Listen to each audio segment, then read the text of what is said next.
En attendant qu'il puisse revenir, nous allons continuer de parler de la réalité qui est celle du Cameroun d'aujourd'hui, la voirie urbaine, au-delà du réseau interurbain sur lequel on est longuement revenu, les voiries urbaines de la plupart de nos villes aujourd'hui. Le cas de la ville de Douala, il est bon que cela soit connu des plus hautes autorités qui sont à Yaoundé, en espérant qu'elles ont encore ces autorités-là un brin de conscience. Eh bien, à Douala, l'ensemble des maires, les 4, voire 5 ou 6 maires d'arrondissement que nous avons ne font pas leur boulot, y compris le délégué du gouvernement. La plupart des grands carrefours de la capitale économique sont entrecoupés de nids d'éléphants, parce que nous ne trouvons même pas suffisamment les mots aujourd'hui pour qualifier ce qui est observable au carrefour TIF entre Idéal, au niveau de Bali ou encore à l'entrée du marché de Nkololoun. La route est coupée là-bas de toute circulation automobile. Pourtant, c'est un endroit qui concentre beaucoup de monde et d'usagers. Vous avez également, non loin de là, le cas notamment du carrefour Saint-Michel, terminus, où il est pratiquement difficile de franchir. Infranchissable également au lieu du carrefour de Makepe au niveau de Rompoul, mais également au lieu du parcours Vita. C'est difficile de circuler parce que là-dessus, on aurait pu ne serait-ce que replâtrer en posant de la pozzolande ou encore même du gravier tout simplement afin qu'il y ait de la fluidité. Mais tout ce beau monde reste très tranquillement dans leur bureau. Mesdames, Messieurs, le Zénith est une émission de service public. Nous sommes critiques, caustiques, mais aussi satiriques. Bienvenue à tous, bienvenue à vous, Charles Hamel. Bonjour, Sam Sévérango. Et bonjour, Robert Bapolipote. Une question. Qu'est devenue la veuve de Ruben Oumniobé, aperçue en grande pompe lors de la célébration du 20 mai, vous étant à côté gesticulant? On ne l'a pas vue le 13 septembre. Pourquoi a-t-elle apparu pour subitement disparaître? Eh bien, l'histoire vous jugera.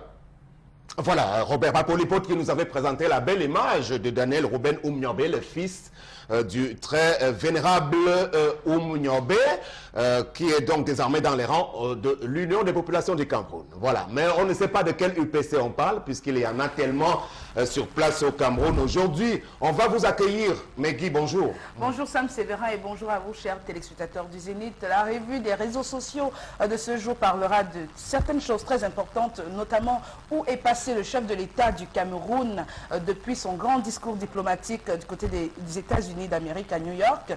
Le chef de l'État n'a pas rappliqué à Yaoundé.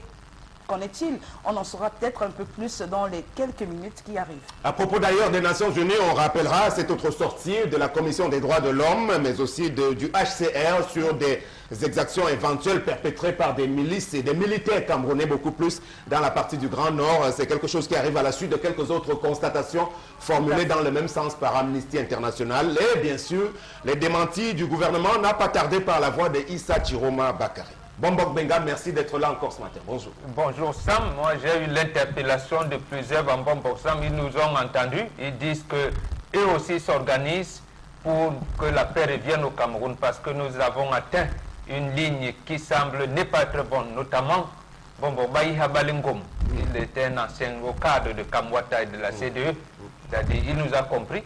Et voilà. On attend la contribution des autorités, des dignitaires là-dessus également. C'est vrai que depuis quelque temps, les autorités traditionnelles camerounaises, on les a davantage souvent retrouvées dans d'autres conditions. Je crois que Charles Hamel sait de quoi je parle. On va dire à votre suite qu'aujourd'hui, une confidence d'une autre des personnalités très importantes qu'on ne citera pas, qui dit, je cite, que notre pays est au bord du génocide. Le génocide guetterait-il le Cameroun? On pourra y revenir tout à l'heure. Mesdames, Messieurs, on parlera au cours de cette autre édition du Zénith de cardiologie à la faveur de la journée internationale du cœur qui se célèbre ce vendredi avec un médecin qui arrive pour évoquer cela avec nous. Mais voici déjà le début de ce programme avec l'histoire de Tendance. Bonjour Tendance. Bonjour Sam, je salue tous les Camerounais. Ne soyez pas surpris, comme c'est des temps je prie pour mon pays. Parce que ça va mal. J'ai prié aussi pour toute la diaspora, voilà, en bon français. Ce matin, je vais m'adresser à une fille qui s'appelle Irène ... Je ne donne pas ton nom de famille. Irène, c'est ma camarade d'enfance. Elle est en Europe, ça fait 8 ans.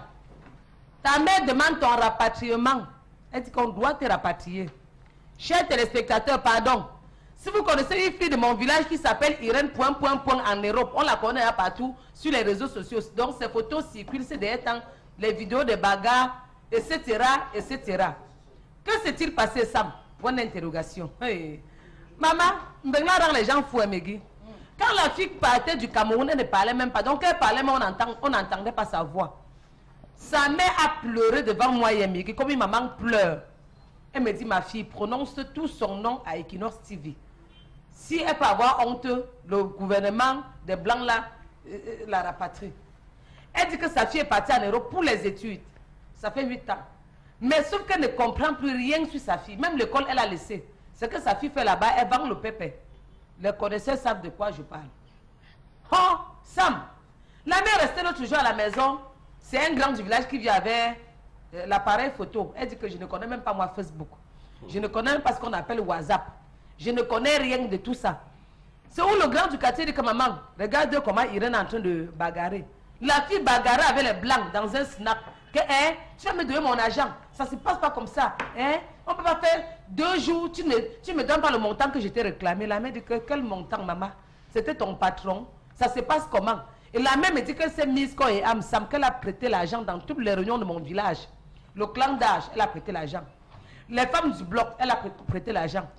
Les femmes générales de mon village, elle a prêté l'argent pour envoyer sa fille en Europe. Elle est l'aînée d'une famille. Elle dit que ce qui l'énerve, c'est qu'elle voulait comme ça que sa fille en Europe, elle finit avec les études, elle trouve le travail pour tenir la main de leur petit frère. Et la femme est veuve. Elle a pleuré jusqu'à dire que j'appelle comme ça mon feu mari de venir au secours.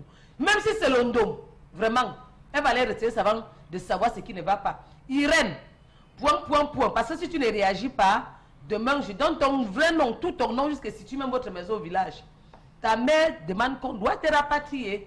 Parce qu'en Europe, tu vends le pépé. Tu ne sais à rien à ta mère. Tes petits frères et soeurs sont là, ils souffrent.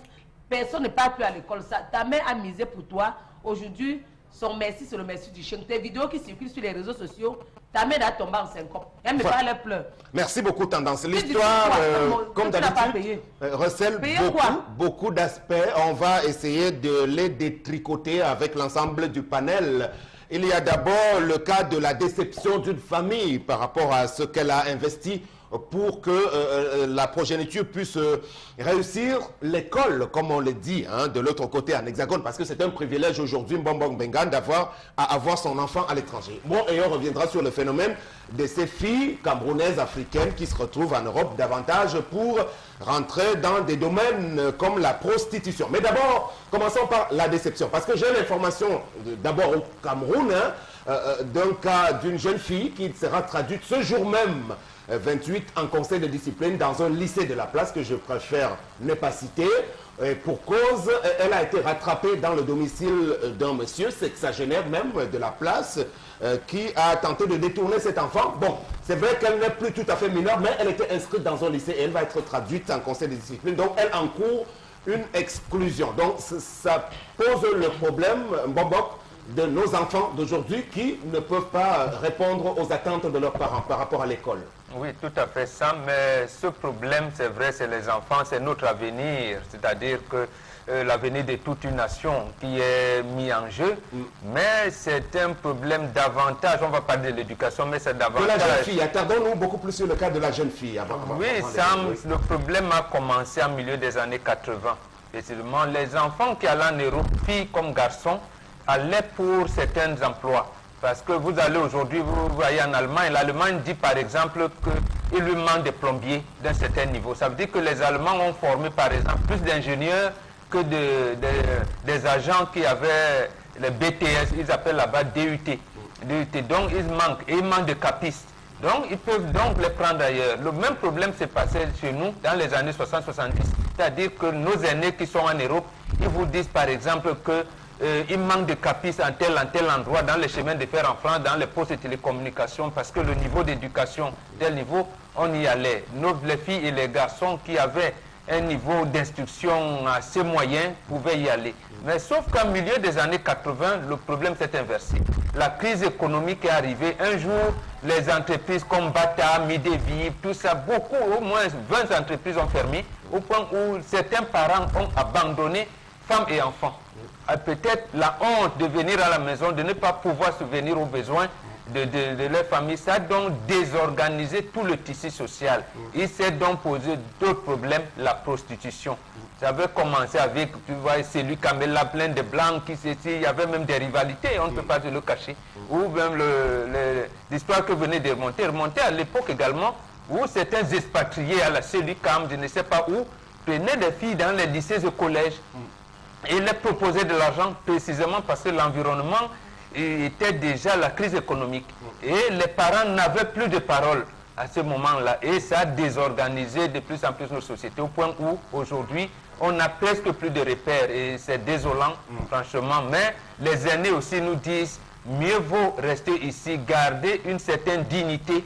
Parce que, comme on dit souvent en Afrique, Dieu, il pleut sur tous les pois. Donc vous ne savez pas quand est-ce que ça va s'ouvrir. Donc nous pouvons, avec notre solidarité ici, essayer quand même de sortir la tête de l'eau, de se déverser dans... On revient à vous, Bobo. Merci beaucoup. Mais dis, alors à la base, lorsqu'on choisit d'aller à l'étranger, quand on est une fille, jeune femme, adolescente, que ce soit par le canal de vos parents ou alors par vos moyens propres, pour tenter de s'insérer dans une société occidentale qui, a priori, est génératrice d'un peu plus de revenus, puisque l'Eldorado, c'est ce qui est miroité généralement là-bas. À partir de quel moment est-ce qu'on se rend compte que non, ce n'est plus du tout possible de s'insérer facilement et qu'on soit obligé, quand on est de la gente féminine, de rentrer dans des réseaux de prostitution? Écoutez, déjà il faut dire que ce qui pousse les jeunes à aller de ce côté-là, il faut qu'on se le dise, c'est bien évidemment les conditions économiques dans lesquelles on se retrouve dans nos pays, la plupart du temps. Parfois pour des raisons scolaires, parce que ce n'est pas seulement des pauvres qui vont en Occident, parfois c'est pour des raisons de scolarité. On se dit que bon, sur le plan scolaire, on a de meilleures écoles là-bas, un peu plus fournies. Écoles et même d'insertion professionnelle. On peut trouver du bon boulot là-bas. Voilà, tout à fait. Donc maintenant, une fois sur place, on doit le reconnaître que les conditions de vie ne sont pas toujours pareilles qu'ici en Afrique, où il y a une certaine solidarité qui peut s'observer. Tu peux être au Cameroun, tu n'as pas 5 francs dans ta poche, mais tu sais que tu peux te rendre chez ton frère, tu seras accueilli, tu auras peut-être un plat de nourriture, tu pourras gérer ta journée. Là-bas, ce n'est pas toujours évident. Je ne suis pas en train de dédouaner les filles qui vont se jeter dans la prostitution ou bien nos compatriotes qui se jettent dans le trafic de drogue et tout, parce qu'ils peuvent forcément faire autre chose et se battre comme les autres de façon digne. Mais j'essaye d'analyser un peu ce qui pourrait amener les uns et les autres à se jeter dans de pareilles situations. Parfois, c'est par naïveté même. On se retrouve entraîné. Il y a des mères maquerelles en Europe. Il y a des mères maquerelles en Europe. C'est-à-dire des femmes qui prennent des filles, en fait, qui entretiennent des réseaux de proxénétisme, de prostitution et tout. Elles ont excusez-moi le terme, des bordels là-bas. Et elles viennent ici prendre des nièces, des petites filles de la famille, en leur disant, écoutez, j'ai un restaurant, viens là-bas, tu vas te débrouiller, tu vas d'abord travailler dans mon restaurant. Pourtant, c'est un bordel. C'est un bordel. Donc la famille lui confie l'enfant, elle paye le billet d'avion, elle paye tout. Et quand une fois la fille se retrouve comme prise au piège. Tout à fait. Donc à la base, ce n'est pas de leur volonté. Souvent, ce n'est pas, mais il y en a qui vont de leur propre volonté. Mais souvent, c'est par naïveté. Elle arrive là-bas, oui, tata, je suis là. Effectivement, il y a un restaurant, mais seulement il y a d'autres prestations à côté où tu es obligé. Après, elle va te dire, écoute, c'est moi qui détiens ton passeport, je détiens ceci, je détiens cela. Souvent, mais il y en a qui sont séquestrés. Et ce n'est pas su, c'est entretenu, c'est un réseau bien entretenu. Et elle se jette là-dedans. Elle n'a pas, c'est dès qu'elle arrive en Europe, c'est dans ça qu'elle a fait, elle finit par s'accoutumer. Elle finit par s'accoutumer. Il y a un traumatisme qui reste, elle n'arrive pas à se réinsérer même socialement. Bon, d'autres, c'est la facilité. Tout simplement parce qu'on se dit, ok, si je vais avoir un boulot, je serai rémunéré à 1 500 € le mois ou 2 000 € le mois. Est-ce que je pourrais forcément répondre aux besoins de ma famille, rester sur place? Parce que ici j'ai des charges, il faudrait faire bonne figure une fois au pays, faire bling-bling, arriver avec des voitures et tout, monter des immeubles. Tout à fait. C'est cet aspect-là. Voilà la facilité. Et malheureusement aujourd'hui, ça crée des clichés. Ça crée des clichés où on pense que toutes les personnes qui sont en Europe qui réussit passe par des voies pas très catholiques. Pourtant, il y a encore cette diaspora très travailleuse qui gagne son pain de façon très digne. Voilà, Charles-Amel Batchou, au-delà des raisons purement mercantilistes, on peut comprendre qu'on a envie de s'épanouir. Bon, la société occidentale est-elle si difficile pour les Africains, jeunes filles, parce qu'on parlait davantage des femmes, au point qu'on en soit obligé à les retrouver dans ce type de réseau de facilité, comme le préconise Megui. Aujourd'hui, l'épisode du bois de Boulogne, l'image qui a fait le tour de ces filles d'origine Betty avec leurs frères dans des réseaux homosexuels également, c'est venu étaler à la face du monde la réalité d'une Europe qui est difficile, finalement. Alors, Sam Sévérin, il faut dire qu'au commencement, il y a deux choses. Il y a l'instruction et il y a l'éducation. Avec à cheval la formation. Sam Sévérin. Alors, on va à l'école pourquoi? On va à l'école pour apprendre à lire, écrire, compter et parler. Voilà les 4 facteurs pour lesquels on va à l'école. Ça, on est dans l'instruction. L'instruction. Okay. Est-ce que parce que je sais parler, je sais écrire? Est-ce que parce que je sais écrire, je sais compter? Il faut encore se poser les questions lorsqu'on obtient son diplôme. Raison pour laquelle vous allez voir des jeunes qui s'expriment bien, mais qui ont des difficultés à matérialiser par écrit ce qu'ils disent. Alors, Sam Sévérin, lorsqu'on sort, on veut continuer à travers une formation. Après avoir reçu une petite éducation de la vie, il faut aller. C'est la spécialisation. Est-ce que l'Afrique a toutes les spécialisations données pour pouvoir permettre aux enfants de réussir? Premier point d'interrogation. Est-ce que les différents ministères au Cameroun mettent sur pied un ensemble de moyens pour renseigner en termes de qualification, spécialisation, que les enfants sont susceptibles d'avoir? Deuxième point d'interrogation, que serait-ce que pour le Cameroun, pour l'Afrique? Sachant qu'il y a eu ce mur bien avant l'arrivée d'Internet, qu'est-ce que les parents pensaient? Étant donné que vous avez fini ici, pour vous s'arrête ici, mieux vaudrait aller continuer à l'extérieur. Quels sont donc les enfants qu'on envoie? Est-ce que le parent qui envoie, bon, Dylan, Jean, pour aller continuer, connaît-il cet enfant? Deuxième point d'interrogation. Est-ce que l'enfant qui va en Europe connaît la sociologie de l'Europe, connaît la psychologie, la mentalité occidentale? Que sait-il de là où il va? Je vais en Europe parce que j'ai vu les gens revenir. Alors, Sam Sévérin, je pose ces pierres-là pour comprendre que ceux qu'ils vont, on emploie cette expression, ils vont en aventure.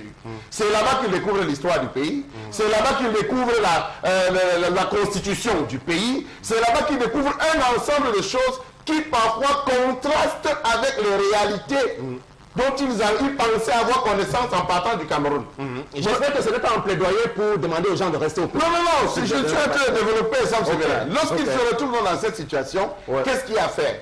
Vous arrivez dans une zone où vous ne connaissez personne. Vous connaissez un frère qui devait vous accueillir, qui vous envoie les photos, toujours à la Tour Eiffel, adossé sur les Champs-Élysées.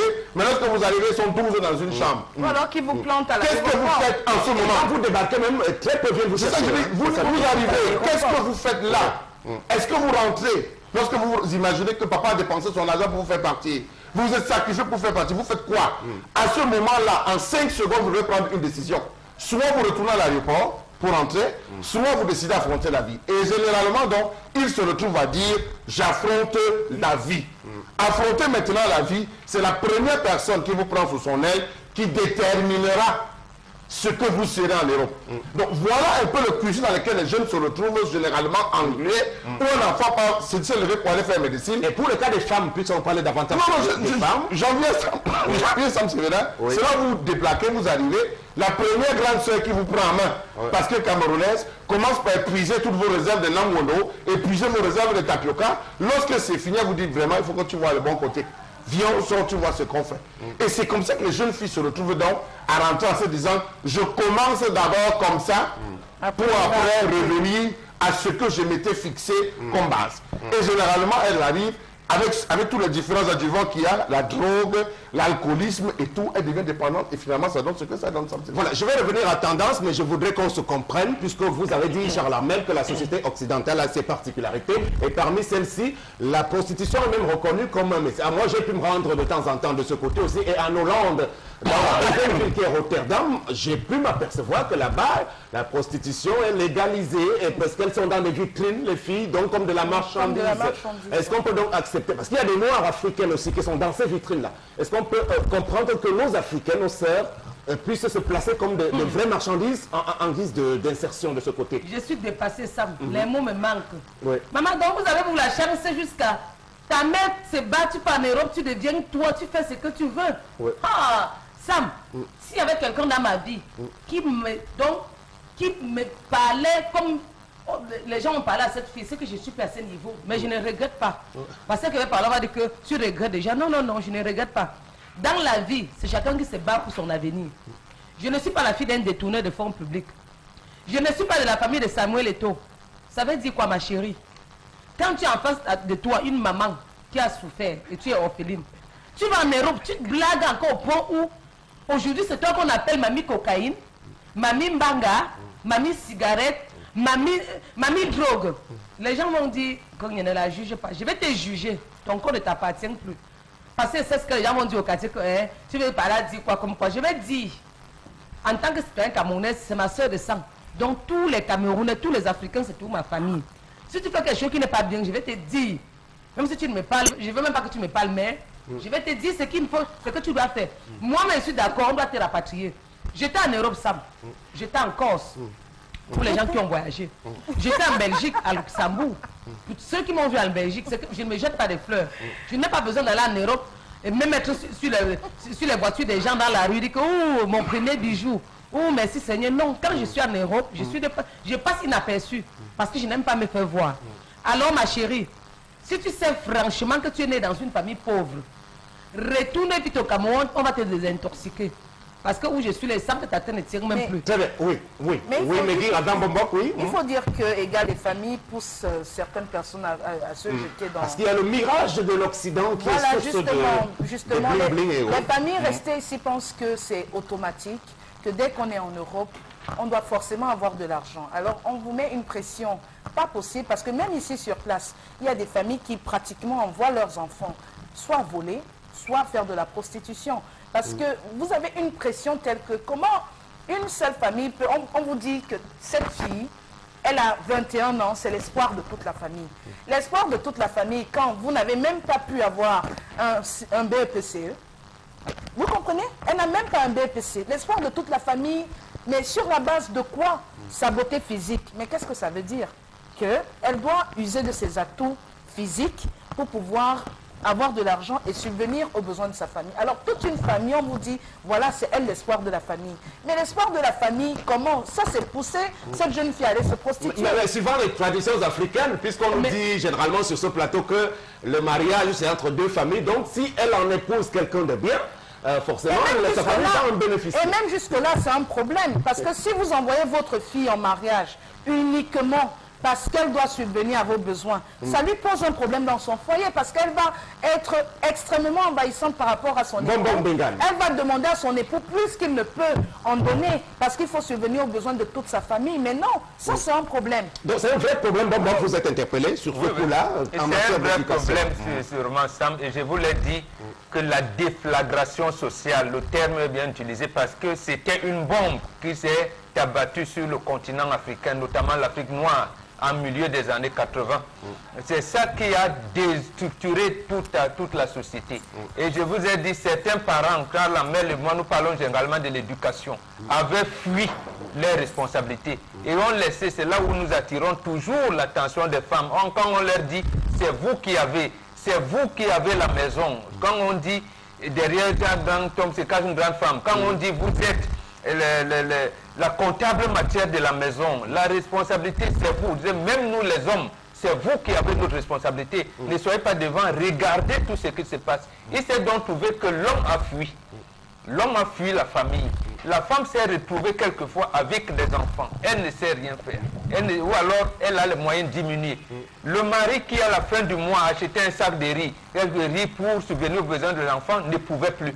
Il s'est trouvé quoi? C'est que la fille de 16 ans, elle commence déjà à souvenir à sa maman, elle contribue à 2000 francs. Ça a commencé comme ça, au point où, finalement, comme je vous ai parlé de l'affaire Selucam, nous qui avons étaient des enfants mûrs à l'époque, on sait. De telle manière que la rivalité a commencé ici. On dit, non, ma fille sort un blanc.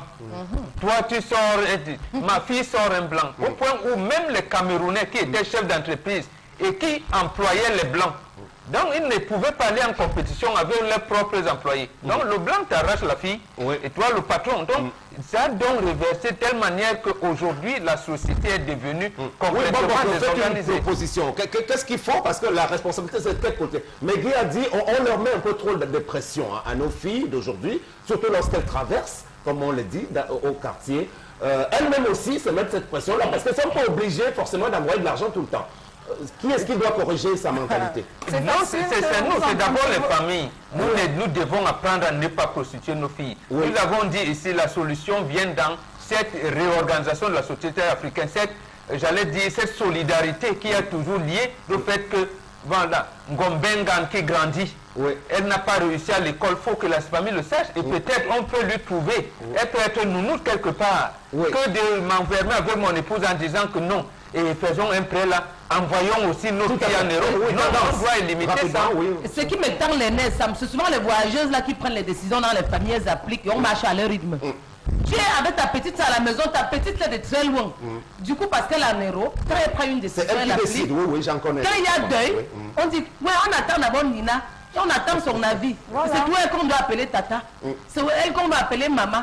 Ce n'est pas parce qu'on dit souvent que, on te dit que l'argent s'y rend même, l'argent rend orgueilleux Sam. Voilà aujourd'hui que Maman Guéa appelle Samuel et ton fils, papa, c'est ton père. Hein? Samuel et ton fils, c'est ton père, Maman Guéa. Je ne t'insulte pas la mère parce que tu as mis ton nom dans mes chansons. Tu as mis mon nom dans tes chansons. Donc je suis dans Non, elle n'est pas seule, c'est juste un exemple. Donc c'est l'exemple, parce qu'elle appelle les fils papa. Parce que justement, c'est ça. Tout le monde appelle les papa et tout. C'est ça le problème. Ne regardons pas nos soeurs qui sont en Europe, qui font la prostitution. Même ici sur place, ça se fait. Elles commencent généralement ici et elles vont continuer là-bas. Donc c'est les familles. Aujourd'hui, nous sommes dans une société extrêmement matérialiste.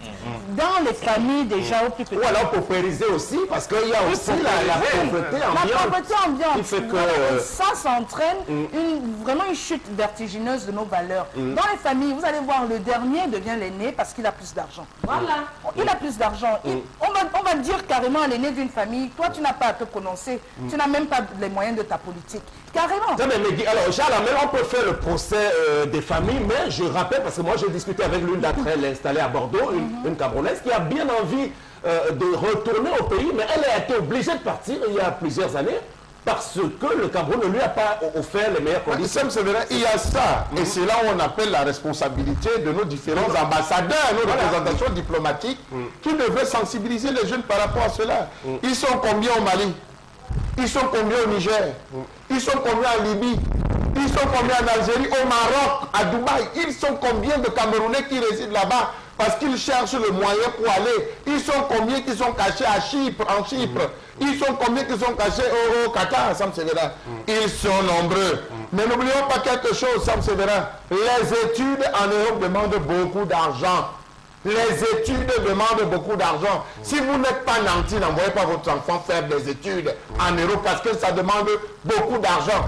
Il faut louer la chambre, il faut faire ci, il faut faire ça, il faut manger. Les 2 premières années, il y a surendettement. La 3e année, le parent qui réussissait à supporter commence à dire, donc ça fait 3 ans. Essaye d'envoyer quelque chose. Tu penses que je fais comment? Je suis dans le tribunal. On m'a dit amener au commissariat. C'est moi la 6e fois qu'on m'amène au commissariat. Bats-toi pour m'envoyer quelque chose. Le jeune entre-temps, peut-être là où il réside, on l'a mis déjà, il ne peut pas raconter ça à ses parents. Il faut qu'il se batte pour pouvoir trouver. Non, ça c'est vrai, on a le courage de dire qu'aujourd'hui, vous allez voir des jeunes filles dire que non, ce qui passe en Europe maintenant, c'est les snack bars, c'est les serveuses, c'est la coiffure, c'est la couture, c'est ceci. Mais lorsque vous travaillez comme couturière ou comme coiffeuse, ça rapporte quoi? Ça rapporte combien de temps? Est-ce que vous pouvez aider vos familles? Ça c'est vrai, ils cherchent donc le chemin de la facilité. Ta mère qui est ici, qui a un cancer du sein, qui ne peut pas se soigner, il faut faire des séances de chimiothérapie. C'est difficile. Moi, je ne voudrais pas juger, je ne voudrais pas juger ces gens parce que vraiment, on n'est pas tous confrontés aux mêmes difficultés. Ça peut être compréhensible, même si c'est mauvais, mais quand vous avez la pression, vous êtes dans une famille où vraiment ça ne va pas. Vous avez votre mère qui est malade, votre père qui est malade, des petits frères qui Il y en a qui souffrent. réussissent même à faire venir leur maman, parce que disons-le quand même, il y en a qui s'en sortent assez bien, et réussissent à faire venir leur Ils ne maman. font pas venir leur maman parce qu'ils veulent que la maman vienne se reposer. C'est les mamans qui viennent jouer la nounou. Parce qu'ils ne peuvent pas payer. Il faut dire le courage. Hein. Non, elles non. sont très peu. Non, elles sont très aussi, peu. Non, non, mais parfois dis aussi, c'est permettez-moi. pour des raisons de Elles sont santé. très peu. Les familles, les jeunes filles qui peuvent, ou les enfants, qui peuvent déplacer leurs parents et prendre. Ils sont payés, on les compte. Le reste, les mamans viennent jouer les nounous pendant 6 mois. Parce que madame vient d'accoucher. On dit, maman, tu fais quoi? Tu viens te reposer. Et si là, elle reste garder l'enfant, elle reste traîner à la maison. En rentrant, on fait les petits bagages pour envoyer. Ça me sévère. Il y a la constitution des papiers pour la nationalité. Il y a tellement de documents qu'il faut avoir en Europe qui poussent.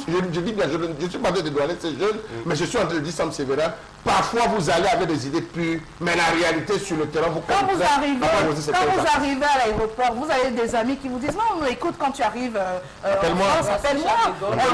Mais quand une fois il te le dit parce qu'il pense que jamais tu n'arriveras. Mais quand tu arrives, tu vas attendre à l'aéroport, il ne vient pas. Il vient pas. Il vient pas. Tu es chez ta soeur, ok, les 2 premières semaines ça va. La 3e semaine, la 4e semaine. Disons que c'est l'aventure, on va sortir de ce sujet en attendant. S'il y a quelques messages, Meggy, mais disons-le, on ne va pas noircir le tableau totalement parce qu'il y a une bonne partie aussi, une bonne qui s'en sortent à peu près bien, puisque reconnaissons-le, les sociétés occidentalisées présentent un peu plus de facilité en termes de bien-être. Parce que dès que vous débarquez, la maman ou bien la petite fille même, pas encore adolescente qui arrive, du coup, elle a le choix au petit déjeuner entre les céréales, du lait et je ne sais pas trop n'importe quoi par rapport à ce qu'elle vivait ici au pays. Là également, il faut le dire, nous n'avons pas les mêmes conditions de vie. Ça, c'est vrai, on ne peut pas le nier. Voilà. Même celles qui se sont prostituées, on n'encourage pas la prostitution, qui appellent leur maman là-bas comme nous. En réalité, l'objectif final, c'est que la maman puisse entrer et venir en Europe comme bon lui semble. C'est-à-dire que à bénéficier des prestations sociales là-bas. Donc c'est ça. Et en matière de soins de santé aussi. Absolument. Donc en réalité c'est par rapport à ça. Et vous allez regarder, tous nos frères africains qui sont là veulent rentrer. Mais est-ce que les conditions ici permettent leur réinsertion? Il n'y en a pas. C'est pour cela que moi j'apprécierais toujours l'initiative de l'ordre des médecins, non, du syndicat des médecins dernièrement, qui commençait à bousculer le gouvernement pour mettre enfin en place cette sécurité sociale dont on a pensé depuis 2004 au moins. Merci beaucoup. On a traversé le temps imparti à cette rubrique. Au vu de la densité du sujet, on a un tout petit peu pris un peu plus de minutes. Je ne sais pas s'il y a 1 ou 2 messages rapidement qu'on peut lire. Voilà, donc on a ce message qui nous dit: le devenir d'une personne en Europe est généralement conditionné par 3 facteurs. 1, votre point de chute, structure d'accueil. 2, votre éducation. Et enfin, la situation sociale de la famille restée au pays. Très bien. Maintenant, les images du type, celles qu'on a pu regarder, du bois de Boulogne, sont à proscrire définitivement. On va revenir à vous tout à l'heure, Meggy, le temps de prendre assez rapidement. Au pas de course, la colère de Charles Hamel qui s'attarde sur les ailes de nos administrateurs.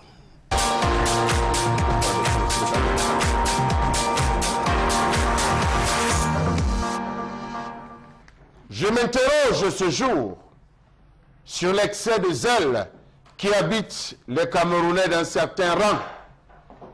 Je m'interroge sur le trop-plein de pouvoir qu'engrangent certaines personnes dans ce pays au point de se faire passer pour des rois bozos. Comment comprendre le faible rendement, l'excès de zèle et l'extrême improductivité de cette surpopulation administrative qui frappe l'observateur dès les premiers regards?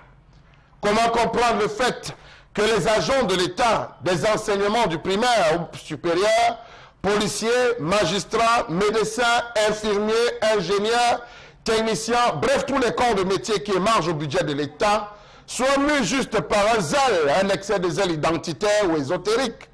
Comment comprendre l'excès de zèle des panélistes du dimanche, des patriarches bêtis vis-à-vis du chef de l'État et vis-à-vis de la nation tout entière, qui ne se gênent plus pour dire certaines choses, même lorsque ça frappe l'idiotie? Comment comprendre qu'on promeut ceux qui restent fidèles au principe du parti et qu'on méprise au plus haut point ceux qui travaillent avec honneur et courage?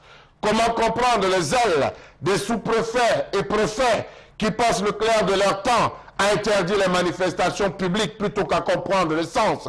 Comment comprendre les clignotants opérés par ses préfets ou ses administrateurs locaux qui ferment et ouvrent des établissements scolaires, des débits de boissons ou des églises de réveil au gré de leurs humeurs, les arrivées tardives de ces autorités administratives lors d'une quelconque invitation, les lenteurs dans les réactions attendues, la pression du carburant pour un éventuel déplacement, les pressions financières pour la signature d'un éventuel document ou d'une éventuelle autorisation.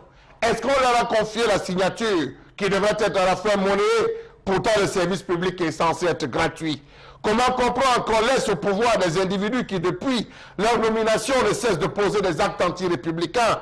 Essayons de rentrer dans l'ensemble des déclarations pompeuses du président de l'Assemblée nationale, de ceux des ministres au sujet de la crise anglophone, pour comprendre qu'à un certain niveau, on n'est plus autorité de la République, on ne s'appartient plus, on devrait plutôt la fermer complètement. Comment comprendre l'oubli de Zachary Matsogo à la tête de l'OBC, office du baccalauréat du Cameroun, depuis plus de 21 ans, avec au compteur un taux d'échec élevé aux examens officiels? Point d'interrogation. Où va-t-on? Comment comprendre les multiples sorties du ministre des Travaux publics à quelques mois de la CAN 2019 avec tous les problèmes que rencontrent nos axes routiers? Même pas une justification. Silence total. Comment comprendre le repositionnement de Louis-Paul Motazé, ministre de l'économie, alors que les performances économiques même camerounaises soient médiocres, inflation trop contrôlée, peu favorable à l'industrialisation, taux de chômage élevé, faible taux de croissance de notre pays? Comment comprendre l'irrespectabilité qui régit le fonctionnement du gouvernement camerounais? Un ministre ne rend jamais compte à son supérieur hiérarchique. Le directeur rend compte plutôt au Premier ministre, comme ministre ou encore délégué régional. Le chef de l'État lui-même nomme ses ministres sans jamais consulter le Premier ministre et j'en passe. Comment comprendre qu'aucun ministre ne rende des comptes de sa gestion après son éviction du gouvernement? Finalement, que nous aura rapporté la longévité des personnes au pouvoir comme Laurent Esso, Amadou Adjoudi, Jean-Baptiste Bokam, Pelebouba Maïgari, Amadou Mustafa, Amadou Ali, Zachary Perevé, Ele Pierre, Nana Boubaka Diallo, Adem Garoua, Ayam Luc ou Ali Mayato, que nous aurons-ils apporté véritablement? Voilà, donc l'indifférence, on va même dire l'arrogance de nos autorités. Bon, ça revient tout le temps comme sujet Mbombok Bengan et ça se traduit par le refus souvent de reconnaître la réalité, c'est-à-dire le discours officiel qui vous fait miroiter autre chose alors que devant nous, on voit tout à fait autre chose. Oui, Sam, vous savez, tout ça trouve sa réponse au niveau de quelle politique les colonialistes ont imprimé au Cameroun. Je vous fais l'extrait d'un rapport que Ruben Oumniobé dressait en 1956 lors d'un comité directeur à Kumba. Il disait que les colonialistes dressent tribu contre tribu et en faisant croire aux uns qu'ils sont plus riches que les autres et les autres plus intelligents que certains. Ils dressent les chefs contre les évolués. Les évolués, c'est ceux qui avaient fait l'école à l'époque, on l'appelait de l'école primaire supérieure. Ils dressent les chefs contre les évolués en leur faisant croire que eux, les chefs, c'est eux qui détiennent le pouvoir. Et aux évolués, que c'est eux qui vont remplacer les blancs. C'est nos écoles, l'INAM, l'IRI, tout ça, se sont constitués à ce niveau-là. Mais curieusement, comme les nationalistes, ce n'est pas eux qui ont géré le pouvoir, c'est allé donc dans tous les sens. Vous verrez qu'aujourd'hui, nous, les autorités traditionnelles, nous pensons que c'est nous qui avons le pouvoir. À côté du chef du sous-préfet qui lui va dire c'est moi le chef de terre. Il y a donc ce conflit, il vous dit vous êtes auxiliaire d'administration, ainsi de suite. Donc c'est ce conflit, vous allez dire non mais les Bamileke, eux, ils pensent qu'ils ont de l'argent, on leur a inculqué cela. De l'autre côté, on dit aux gens méfiez-vous des Bamileke, c'est un caillou dans la chaussure. Voilà comment on va vous dire, on vous dit mais les bêtises, c'est le pénéant, ils vous aiment seulement l'ongomna. Voilà comment nous avons été moulés dans je veux dire, dans le prisme colonial et ça nous court jusqu'aujourd'hui. Influence coloniale, Megui, pour justifier les attitudes, selon Bombok, de nos administrateurs d'aujourd'hui, tout de même, ils sont assez majeurs et matures. Ne peuvent-ils pas tous, ce que Charles Hamel a cité, se comporter différemment? Moi, je ne pense pas que ce soit une influence vraiment coloniale. Bon, peut-être que Bombok a raison, mais selon moi, mon point de vue, je pense que ça dénote, en fait, ça découle ici du laxisme de l'impunité. Alors, l'excès de zèle, vous allez dans des bureaux, c'est tellement flagrant. la gestion des choses dans ce pays, c'est-à-dire que ça repose sur un zèle tellement flagrant. On a eu sur ce plateau des jeunes employés dans des structures publiques qui sont venus se plaindre ici de ce qu'ils auraient subi des abus, vraiment au vu et au su de tout le monde. Ils ont fait des requêtes au plus haut niveau, rien n'a été fait. Alors quand on a donc des cas pareils, la lecture qu'on en fait c'est quoi? C'est qu'il y a certaines personnes dans ce pays qui ont eu des attributions et qui pensent que de par ces attributions, ils peuvent faire ce qu'ils veulent. Et s'ils font ce qu'ils veulent et qu'ils ne sont pas touchés par la suite, c'est qu'il y a une impunité qui... Ça relève de la gouvernance et parmi les principes fondamentaux, il y a l'obligation de reddition de comptes. Tout à fait. Et ça, c'est extrêmement grave. C'est quelque chose qu'on peut négliger, mais c'est extrêmement grave. Parce que ce zèle-là, si quelqu'un était assis à son bureau et qu'il sache qu'en face de lui, il a quelqu'un qui vient pour un service qu'il devrait rendre, parce que ça relève de ses obligations, ça relève de ses devoirs. Il n'a pas à monter sur ses grands chevaux pour le faire. Il n'a pas à demander de l'argent pour le faire parce qu'il est déjà payé pour ça. Je pense que s'il y avait un suivi, s'il y avait eu des représailles de la part du gouvernement à l'encontre de ces personnes qui se comportent ainsi, on aurait pu... L'impunité. Alors Charles Hamel, vous avez bel et bien évoqué le cas aussi, on peut le rappeler, de ces prises de position de ces derniers jours. Nous avons le gouverneur de la région du Sud-Ouest qui traite les manifestants de chiens, par exemple. Alors, vous avez des chiens chez vous, arrêtez vos chiens. Alors, Sam Sévérin, je pense quand même que c'est pour une situation comme celle-là qui se veut grave, on ne saurait employer de telles expressions, face à une situation. Il n'y a pas de problème anglophone. Laissez ceux qui s'agitent. Ils vont finir, ils vont revenir vers nous comme des mendiants. Voilà des expressions qui sont employées, qui frisent la méprise. Lorsqu'on est une autorité, on est appelé à servir. Vous allez demander à rencontrer un sous-préfet, un préfet. Vous allez demander à remplir l'audience. On va vous l'accorder pour 9 heures. Mais vous serez reçu à 13 heures. Vous serez reçu à 17 heures. Et cette mauvaise mentalité a été copiée même par les patrons d'entreprise qui aujourd'hui se fassent prévaloir et passent pour des rois. Ça c'est vrai, il faut le dire. On vous demandez l'audience pour rencontrer un responsable d'entreprise. Il vous fait poireauter pendant des heures parce qu'il y a un mépris total de la personnalité de l'individu même qui a question. Vous allez rencontrer, vous invitez une autorité administrative. On vous dit, monsieur, il faut mettre son carburant 50 000. Il faut payer 50 000 pour son carburant, sinon il ne vient pas. L'après-midi, vous enverrez un représentant. Et même le représentant en arrivant va demander d'abord son carburant. Sinon, il ne s'installe pas. Mais de quel type de serviteur parle-t-on dans la nation? C'est une question qu'il faut se poser. Vous allez jouer parfois pour avoir un document, dit que vraiment, le genre de document, si pour signer ça, ça ne sera pas facile. Hein. Les temps sont très mauvais maintenant dehors. Hein. Il faudrait que vous réfléchissiez. Hein. Même les artistes, un concert qui devrait débuter à, je ne sais pas moi, 20h, vous avez un artiste qui arrive à 4h du matin. Alors qu'il y a des gens qui ont payé. Ça, c'est petit pays qui est spécialiste pour ce stade d'attitude, c'est petit pays. Et les gens ont payé. Vous nous avons Zachary Bassero qui est à la tête de l'OBC. Je pense que chaque année, on devrait au moins faire l'inventaire. En disant, mais voilà quelqu'un qui est là, ça fait combien d'années? Est-ce que le taux y a pic? C'est monté. On a eu ces affaires d'appel téléphonique, il fallait appeler, débourser 500 francs pour avoir ces résultats. On a vu tout ce que ça a engagé, comme des dépenses, comme frais, comme suicide, même de la part des jeunes qui pourtant avaient passé. Mais ça n'a posé aucun problème. Il est toujours installé à son des dysfonctionnements. C'est grave quand même. Alors, il faut se poser les bonnes questions. Est-ce que ces administrateurs sont véritablement là pour servir la population ou alors sont là pour se servir individuellement? Voilà, on va y revenir en deuxième partie. Nous avons beaucoup de monde à recevoir aujourd'hui. On va parler à présent donc de la journée du cœur de la part de la Société camerounaise de cardiologie sur les journées de cœur. Mais en introduction, nous allons regarder ceci avant d'accueillir notre invité. Voilà, le spot de présentation qui n'est pas encore tout à fait disponible. Bon, le temps donc d'accueillir le docteur Marie-Solange Ndom, qui est médecin cardiologue ici, dans un hôpital de la ville de Douala. Merci d'être là sur le plateau du Zénith. Bonjour. Bonjour à tous. Bonjour. Bonjour, ça va, vous allez bien, madame? Vous vous portez bien également hein, à ce niveau-là, puisque c'est votre spécialité, mais est-ce que votre cœur va bien? Mon cœur va bien, je me suis fait dépister, donc je suis sûre de ce que je dis. J'ai pu prendre ma tension artérielle, ma glycémie, donc j'inviterai les Camerounais à le faire. Voilà, on est donc en pleine célébration de ce que vous appelez les 5e journées du cœur. Et c'est une initiative à l'occasion de la journée mondiale du cœur qui se célèbre demain, vendredi 29. Mais commencez par nous dire ce que c'est. C'est quoi la Société camerounaise de cardiologie?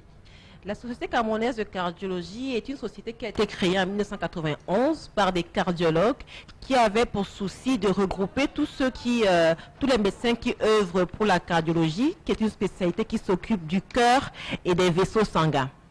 Donc, le but est de promouvoir la prévention des maladies cardiovasculaires, c'est d'éduquer la population et de mener des actions comme celles qu'on va mener demain de dépistage et de sensibilisation à travers une marche qui va être effectuée. Voilà, donc vous organisez donc ces 5e journées de cœur, je l'ai rappelé. Alors ce sera plusieurs jours de sensibilisation au niveau du grand public sur les facteurs de risque cardiovasculaire. Donc c'est un terme technique. Bon, la deuxième question, bon, le thème choisi cette année, bien sûr, je cite, je protège mon cœur, ma famille aussi. Alors pourquoi mettre les familles au centre de cette campagne, madame? Parce que la prévention cardiovasculaire est une histoire de tous et de chacun. Elle commence par la famille qui est le noyau de la société. Et quand on dit famille africaine qui englobe les frères, les sœurs, les parents, les cousins, les amis et les collègues. On veut que chacun puisse être responsable de son cœur et surtout passer la bonne information aux autres pour qu'ils en prennent également soin. Que chacun qui a une information sur la prévention puisse mettre ça en pratique et surtout éveiller les consciences de ses proches, de ses amis, de sa famille pour en faire autant. Voilà, donc est-ce que vous avez le sentiment, avant de poursuivre, que la plupart des familles camerounaises aujourd'hui sont à peu près imprégnées ou alors plutôt très mal informées sur ces questions?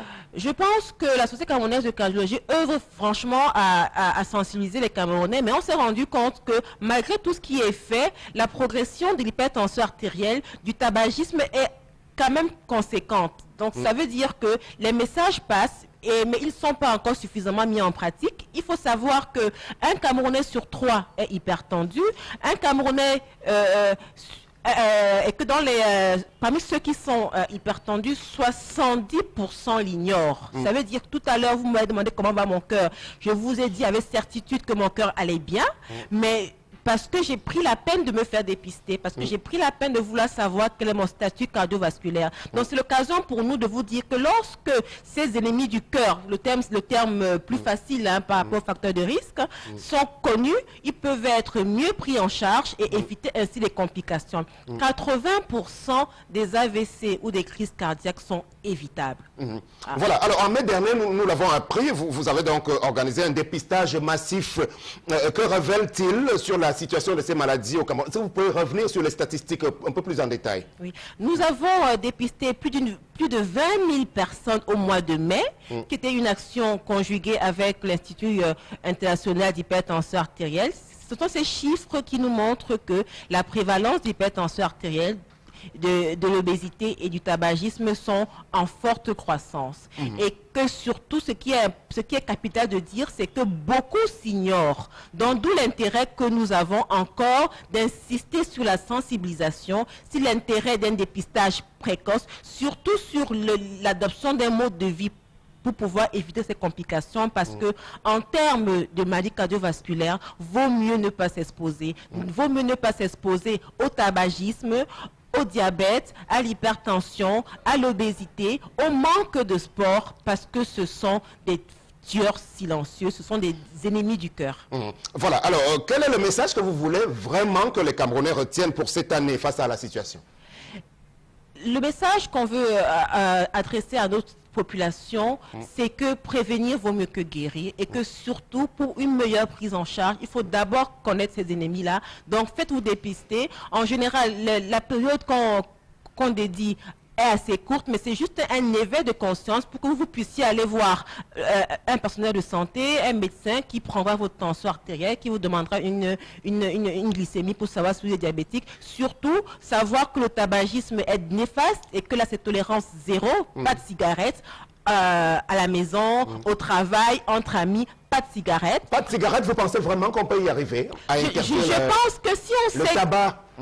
Je pense que si on sait que ce tabagisme vous expose à des maladies cardiovasculaires et si vous ne voulez pas en mourir, de toute manière, on mourra bien de quelque chose. Hein. Mais si vous voulez ne pas mourir d'une maladie cardiovasculaire, évitez de fumer et surtout évitez d'en fumer les autres parce qu'ils ne sont pas responsables de votre choix. Arrêtons de consommer de manière excessive de l'alcool parce que c'est un pourvoyeur de maladies cardiovasculaires. Surtout, comme on a dit, c'est une histoire de la maison, des enfants, de tout le monde, tout âge. Donc il faudrait qu'à la maison, qu'on sache qu'une alimentation riche en sel, riche en graisse, riche en sucre expose aux maladies cardiovasculaires et que le manque d'exercice physique, hein, parce qu'on est en pleine transition démographique, on ne bouge plus. Nos enfants ne bougent plus. Ils passent plus de temps à la télé, dans les jeux vidéo, ils ne bougent pas assez. Donc, on veut un éveil de conscience pour savoir que la lutte contre la sédentarité, c'est-à-dire le manque d'exercice physique, que la lutte contre l'obésité sont déjà des actions qui ne coûtent rien, juste de le savoir et de le mettre en pratique. Ça permet d'éviter des maladies. Maintenant, depuis qu'on parle là, il faut savoir que 60 cas d'AVC ou de crise cardiaque surviennent par minute.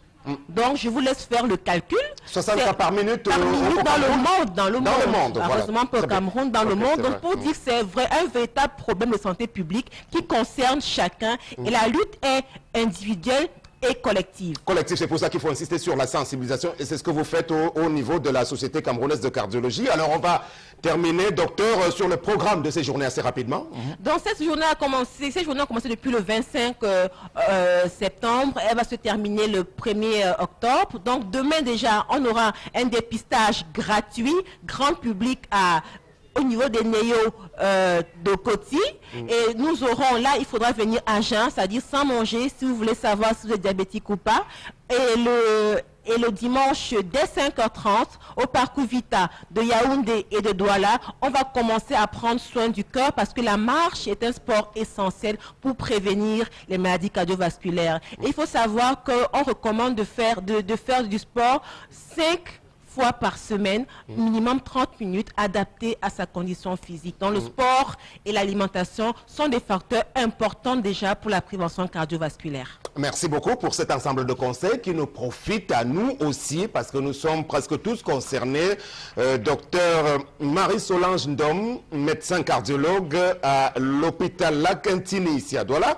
Vous me corrigez si je me trompe. Vous étiez donc notre invité dans le cadre de cette campagne spéciale qu'organise la Société camerounaise de cardiologie à laquelle vous appartenez sur ces journées de cœur dans le cadre global de la célébration de la journée mondiale du cœur ce vendredi 29 septembre. Vous reviendrez demain ou quelqu'un d'autre pour représenter votre société pour parler davantage de cette sensibilisation. Et là, on espère pouvoir avoir votre spot de présentation qui parle de « Nous avons du cœur ». Je rappelle juste la thématique de cette journée. Vous dites « Je protège mon cœur, je protège ma famille aussi ». Vous avez un dernier mot en quelques secondes?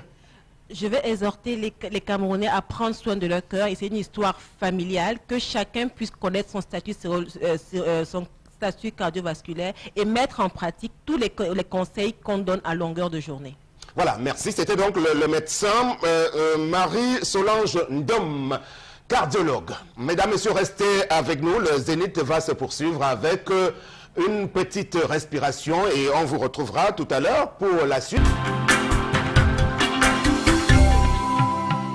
Comment appréhendez-vous la situation de nos sœurs et autres jeunes filles du Cameroun lorsqu'elles se retrouvent installées en Occident pour des raisons d'insertion sociale ou de besoins d'épanouissement général dans leur vie, obligées de se retrouver dans des complications là-bas et dans des réseaux de prostitution? C'est l'objet de l'histoire de tendance qui a été évoquée en tout début de ce programme. Et puis est arrivé Charles-Armel Bachou avec la colère du jour, portant notamment sur les ailes de nos administratifs. Ça va chercher des sous-préfets, préfets, maires et autres délégués du gouvernement, ministres et directeurs et assimilés aujourd'hui qui ne rendent pas compte et qui ne font pas en cela preuve d'exemplarité. Si vous souhaitez réagir sur l'ensemble de ces questions, eh bien, on vous le permet à travers Megui. Voilà, donc on a Morel Verlaine depuis Ndjombe qui nous dit la prostitution dans certains cas débute ici au pays et dès qu'on traverse, ses filles se spécialisent dans le domaine. Donc à chacun sa vie car la mère accouche l'enfant mais pas son cœur. Cet autre message qui nous dit également, mon frère s'appelle Lucan Mitarnin en France depuis 28 ans. Avec l'épouse de l'ex-ministre de l'Éducation nationale, nous voulons son retour au Cameroun. Depuis qu'il est parti, il n'est pas revenu. C'est quoi le rapport? Est-ce que ça cadre avec... Bon, il faut éviter de citer le nom des personnalités, voilà, sur des cas comme ça. Vraiment, dans vos messages, c'est important. Parce qu'on commence à lire, on ne sait pas trop ce que le message... Voilà, la suite rapidement. Alors, cet autre message qui nous dit, mais elles font déjà ça à Douala et à Yaoundé, ça ne nous dérange pas. Au moins en Europe, ça leur apporte de l'argent pour leur famille. Alors, comment comprendre que l'APE, qui demeure une contribution volontaire, devienne obligatoire, constitue une sorte de manipulation et d'arnaque que subissent désormais les parents? Là également, on peut mettre ça sous le coup du zèle de l'administration, puisque c'est bel et bien du temps du ministre Bapès que cela avait été imposé. Voilà. L'air qui imposait le fait d'APE avant même l'inscription de l'élève, ce qui est encore anachronique. Voilà donc cet autre message qui nous dit à propos de la colère de Charles Armel. Moi je travaille dans une structure anglophone qui a un système de rendement journalier et une évaluation trimestrielle. C'est ce système qui manque à nos dirigeants. C'est Moïse Tam à Douala. Donc cet autre message, voilà, je ne sais pas pourquoi, mais il y a plus de messages d'encouragement que ceux qui réagissent réellement. Sur le cas des APE, rien n'empêche à l'actuel ministre des enseignements secondaires de revenir et d'abroger, je ne sais pas, cet arrêté de Bapès. Bapès, si on considère que c'est quelque chose de pratiquement unique aujourd'hui qui étrangle les parents d'élèves. Non, il ne peut pas, sauf qu'il est arrivé au moment où l'État n'a pas d'argent et l'État a besoin de cet argent pour je ne sais pas quoi. La Coupe du Monde, la Coupe des Nations 2019, les élections, ainsi de suite. L'État n'a pas d'argent et c'est même pour cette raison que même les chefs d'établissement, il leur est interdit de gérer désormais cet argent. Ça va d'abord dans les caisses de l'État au trésor public. Donc on a également Guy Valentin Amadba qui nous dit c'est parce que l'État ne veut pas encadrer les petites et moyennes entreprises, sinon l'argent prêté par la maman de cette jeune fille pouvait lui permettre d'ouvrir une entreprise pour s'auto-employer et même employer d'autres personnes. Oui, là c'est plutôt voilà une bonne solution effectivement par rapport à la question que vous posez aujourd'hui. Effectivement, lorsqu'on a envisagé la construction du pipeline Tchad-Cameroun, l'Organisation des Nations Unies pour le développement industriel a aidé le Cameroun à avoir ce qu'on appelle une bourse de sous-traitance et avait même proposé au gouvernement camerounais d'intimer l'ordre à toutes les entreprises multinationales qui opèrent ici d'avoir au moins 30% de leurs activités données aux sous-traitants. Et malheureusement, le gouvernement ne l'a pas fait. Or, l'ONUDI a financé et aujourd'hui, depuis cette date, nous avons une bourse de sous-traitance qui met même à niveau des entreprises de tous les secteurs. Je dis bien tout, électricité, génie mécanique, coiffure, à tous les niveaux en réalité. Mais malheureusement, le gouvernement ne suit plus. Il n'arrive pas à imposer aux multinationales de traiter exclusivement avec les sous-traitants camerounais. Dommage. Voilà, donc Pierre Titi qui nous dit sur la page Facebook, c'est notre président qui est le responsable de tous ces problèmes. Chacun fait ce qu'il veut et ce qu'il peut et sans être inquiété. Cet autre message, aujourd'hui certains ont transformé le service public en leur plantation. Ils font ce qu'ils veulent, c'est le cas du contrôleur financier d'une CAM qui impose un pourcentage pour signer un dossier. Tu ne donnes pas ton dossier, reste là pendant des mois. Et on peut ajouter à cette panoplie le cas des services de la douane camerounaise aujourd'hui, où règne une véritable impunité. On est contre la loi là-bas. Or, la loi, pratiquement au niveau des profils de carrière des personnels, on en connaît qui sont en poste alors que depuis longtemps avait sonné l'heure de leur entrée à la retraite, de leur admission à la retraite. Le cas notamment du secteur douane littoral 1 avec un dénommé Demanou. C'est un cas sur lequel on est souvent revenu, mais qui est à la face du monde comme quelque chose d'anachronique, sur laquelle on n'a rien pu faire jusqu'aujourd'hui. Il est toujours en fonction alors qu'il est déjà tombé à la retraite. Et beaucoup d'autres cas, toujours dans les services de la douane, l'ancienne directrice générale, aujourd'hui ministre des Postes, avait pu conclure des accords contre nature avec des sociétés qui ne font pas partie des services habilités à travailler avec la douane camerounaise. Le cas de ce qu'on appelle Nexus, qui a signé un accord avec une entreprise dénommée Emploi Service ici à Douala. Et là-dedans, on retrouve des situations vraiment bizarres où des personnels qui ne sont pas de la fonction publique bénéficient d'importants émoluments. Et ça continue jusqu'à ce jour où M. Edwin Fongod Nouvaga est du jour directeur général à la douane camerounaise. Merci beaucoup pour ces messages. On poursuit avec la revue des réseaux sociaux, toujours avec vous. Merci Sam Sévérin. Et donc, voilà, les internautes s'interrogent. Où est passé le chef de l'État camerounais? Paul Biya n'a pas appliqué à Yaoundé depuis, après son grand discours diplomatique à l'ONU, et malgré la dégénération de la crise anglophone et les explosions des bombes ça et là. Selon des sources, le président de la République, Paul Biya, et sa suite sont repartis du pays de l'oncle Sam depuis le lundi 25 septembre à destination de la Suisse, un pays d'escale très apprécié par le couple présidentiel camerounais.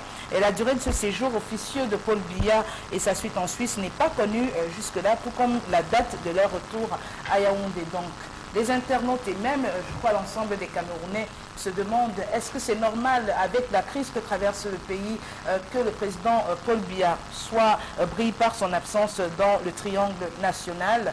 Qu'est-ce que cela signifie? Comment devrait-on l'interpréter? Oui, Tendance, tu as pu voir les réactions de nos compatriotes sur les absences et les silences prolongés du président. Mais Sam, quand papa au Cameroun, il y a les Camerounais qui l'insultent. Il va même en Europe, vous l'insultez. Il va même besoin de se reposer ou encore peut-être de se faire soigner. Vous partez monter la garde devant son hôpital. Alors si, même un nouveau ne peut attraper le traumatisme. Même des vieillards attrapent le traumatisme. Tel que papa est là, vous l'avez traumatisé avec votre comportement. La crise anglophone a commencé. Il a envoyé les gens sur le terrain. Vous avez manqué le respect à ces personnes-là. Oui. Vous avez manqué le respect parce que si vous avez respecté les grandes personnes que le père a envoyées sur le terrain, c'est que la crise anglophone, c'est que vous ne faites plus des folies jusqu'aujourd'hui. De deux, lui-même, quand il envoie les gens, vous ne le respectez pas. Ça veut dire que vous ne le respectez pas. Et alors, s'il a besoin du repos, il veut réfléchir, et pour sauter, on recule un peu, on prend un peu du recul. On ne se lève pas comme ça, on saute sans reculer, non. C'est que vous allez tomber. Donc, il est là. Laissez-le se reposer en paix. Je n'ai jamais vu comment on insulte un président comme vous insultez votre président au Cameroun. Je ne sais pas si c'est comme ça qu'on insulte les autres présidents africains qui sont au pouvoir depuis des années. Aujourd'hui, votre président, les présidents, on doit les prendre comme l'œuf. C'est quand même un président, un papa, le père de la nation. Et quand il monte, oui, il est monté. Il descend, oui, il est descendu. Qu'est-ce que vous voulez? Hein? Vous voulez quoi de mon père? Non, dites-moi, chers compatriotes. Merci beaucoup, Tendance. Vous qui reviennent, non? Voilà une proposition. Votre point de vue. Calmez, cessez avec la grève.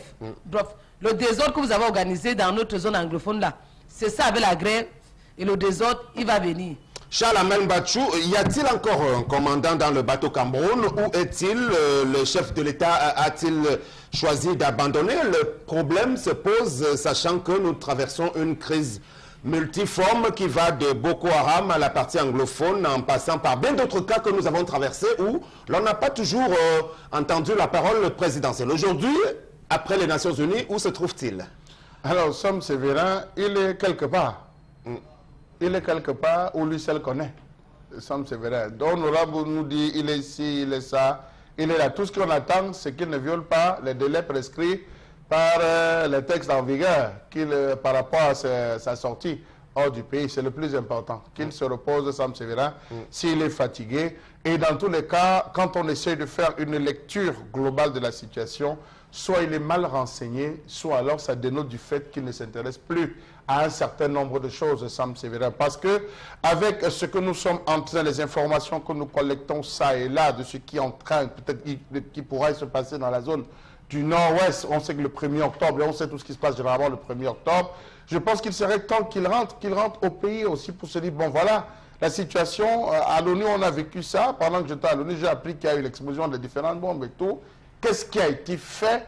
Comment ça a été géré? Quelles sont les mesures à prendre pour permettre une stabilité au pays? Je pense que c'est important. Vous l'avez dit, il doit être mal renseigné. On ne peut pas penser qu'il ne soit pas au courant de ce qui s'est passé depuis vendredi. Il peut être, j'ai bien précisé qu'il peut être mal renseigné, soit alors il est tout simplement fatigué, Sam Sévérin. Donc je pense qu'il serait temps. Et je pense que même s'il était mal renseigné, l'ampleur des manifestations qu'il y a eu devant l'ONU, devant le siège de l'ONU, pouvait à suffisance se renseigner, et même la méprise qu'a connue à Tangandji, parce qu'il y a des vidéos qui ont circulé sur le net, je ne vous apprends rien, présentant des individus qui poursuivaient à Tangandji, proférant des paroles beaucoup plus, n'est-ce pas, à la limite un peu insultantes vis-à-vis de sa personne et de ceux avec qui l'accompagnait. Donc pour dire Sam Sévérin que, rendu à un certain moment, il faut à un moment donné frapper. À moins qu'il ait confié, comme on le voit ces derniers jours, confier la responsabilité au président du Sénat et au président de l'Assemblée nationale d'essayer de déminer, puisque certains journaux ont dit, voilà, les démineurs de la situation.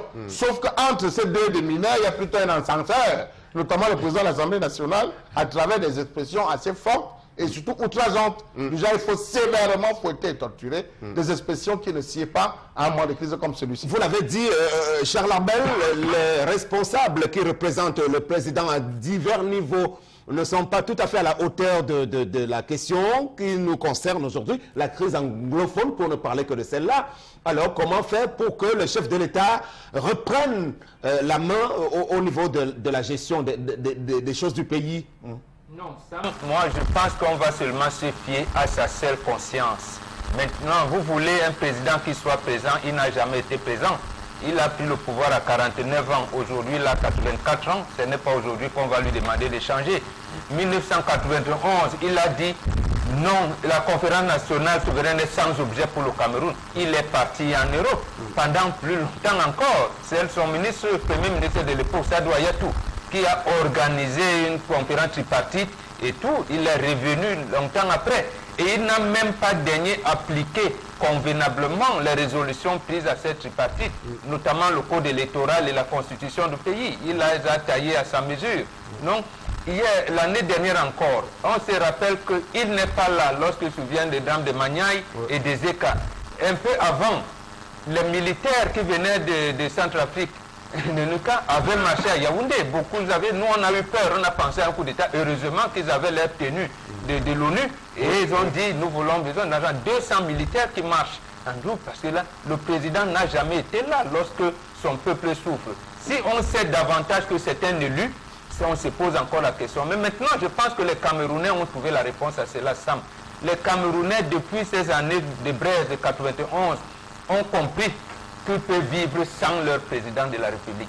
Et moi, je vois un peuple mature et un peuple qui ne veut pas créer une crise institutionnelle. Et c'est là où j'interpelle le président de l'Assemblée nationale, le président du Sénat. Et j'ai l'impression que le président de l'Assemblée nationale veut créer une crise institutionnelle en commençant par les menaces.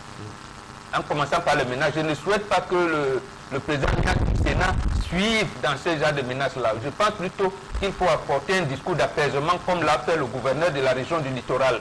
Donc ça calme, mais avec une crise institutionnelle maintenant, j'ai peur. Je ne sais pas où on n'y est pas encore, crise institutionnelle, ni même guerre civile, hein, génocide. Bon, chacun utilise son expression en attendant peut-être la folle journée du 1er octobre prochain. Alors, Megui, est-ce qu'on peut davantage déjà parler de crise de l'État, puisque ceux qui incarnent l'État aujourd'hui ne sont pas dans la bonne posture dans leur prise de position, mais surtout l'attitude même des Camerounais, puisque eux-mêmes, comme l'a reconnu Bombok, sont dans une relative indifférence aussi. Ils acceptent que leur chef d'État soit absent, silencieux. Bon, ça ne les gêne pas, voilà. Moi, je ne pense pas que ce soit de l'indifférence, mais que les Camerounais en sont arrivés à être un peu dépassés.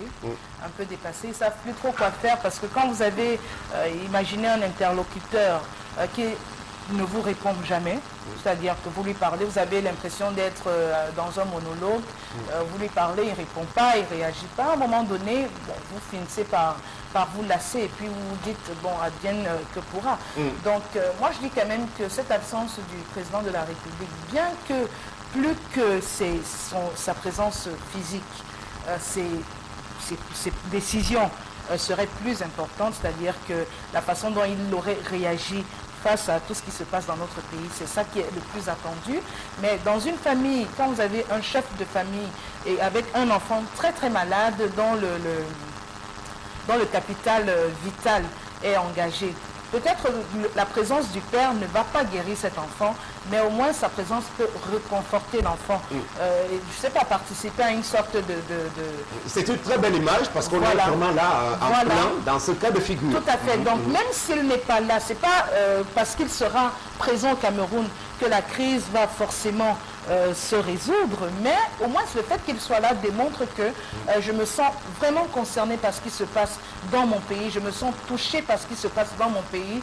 Ça nous rassurerait, parce qu'il est ici comme notre père, voilà, ça nous rassurerait de savoir qu'il est dans le triangle national, mais qu'il ne soit pas là, alors que ça et là, on entend parler de certaines choses pas du tout plaisantes, des choses assez inquiétantes.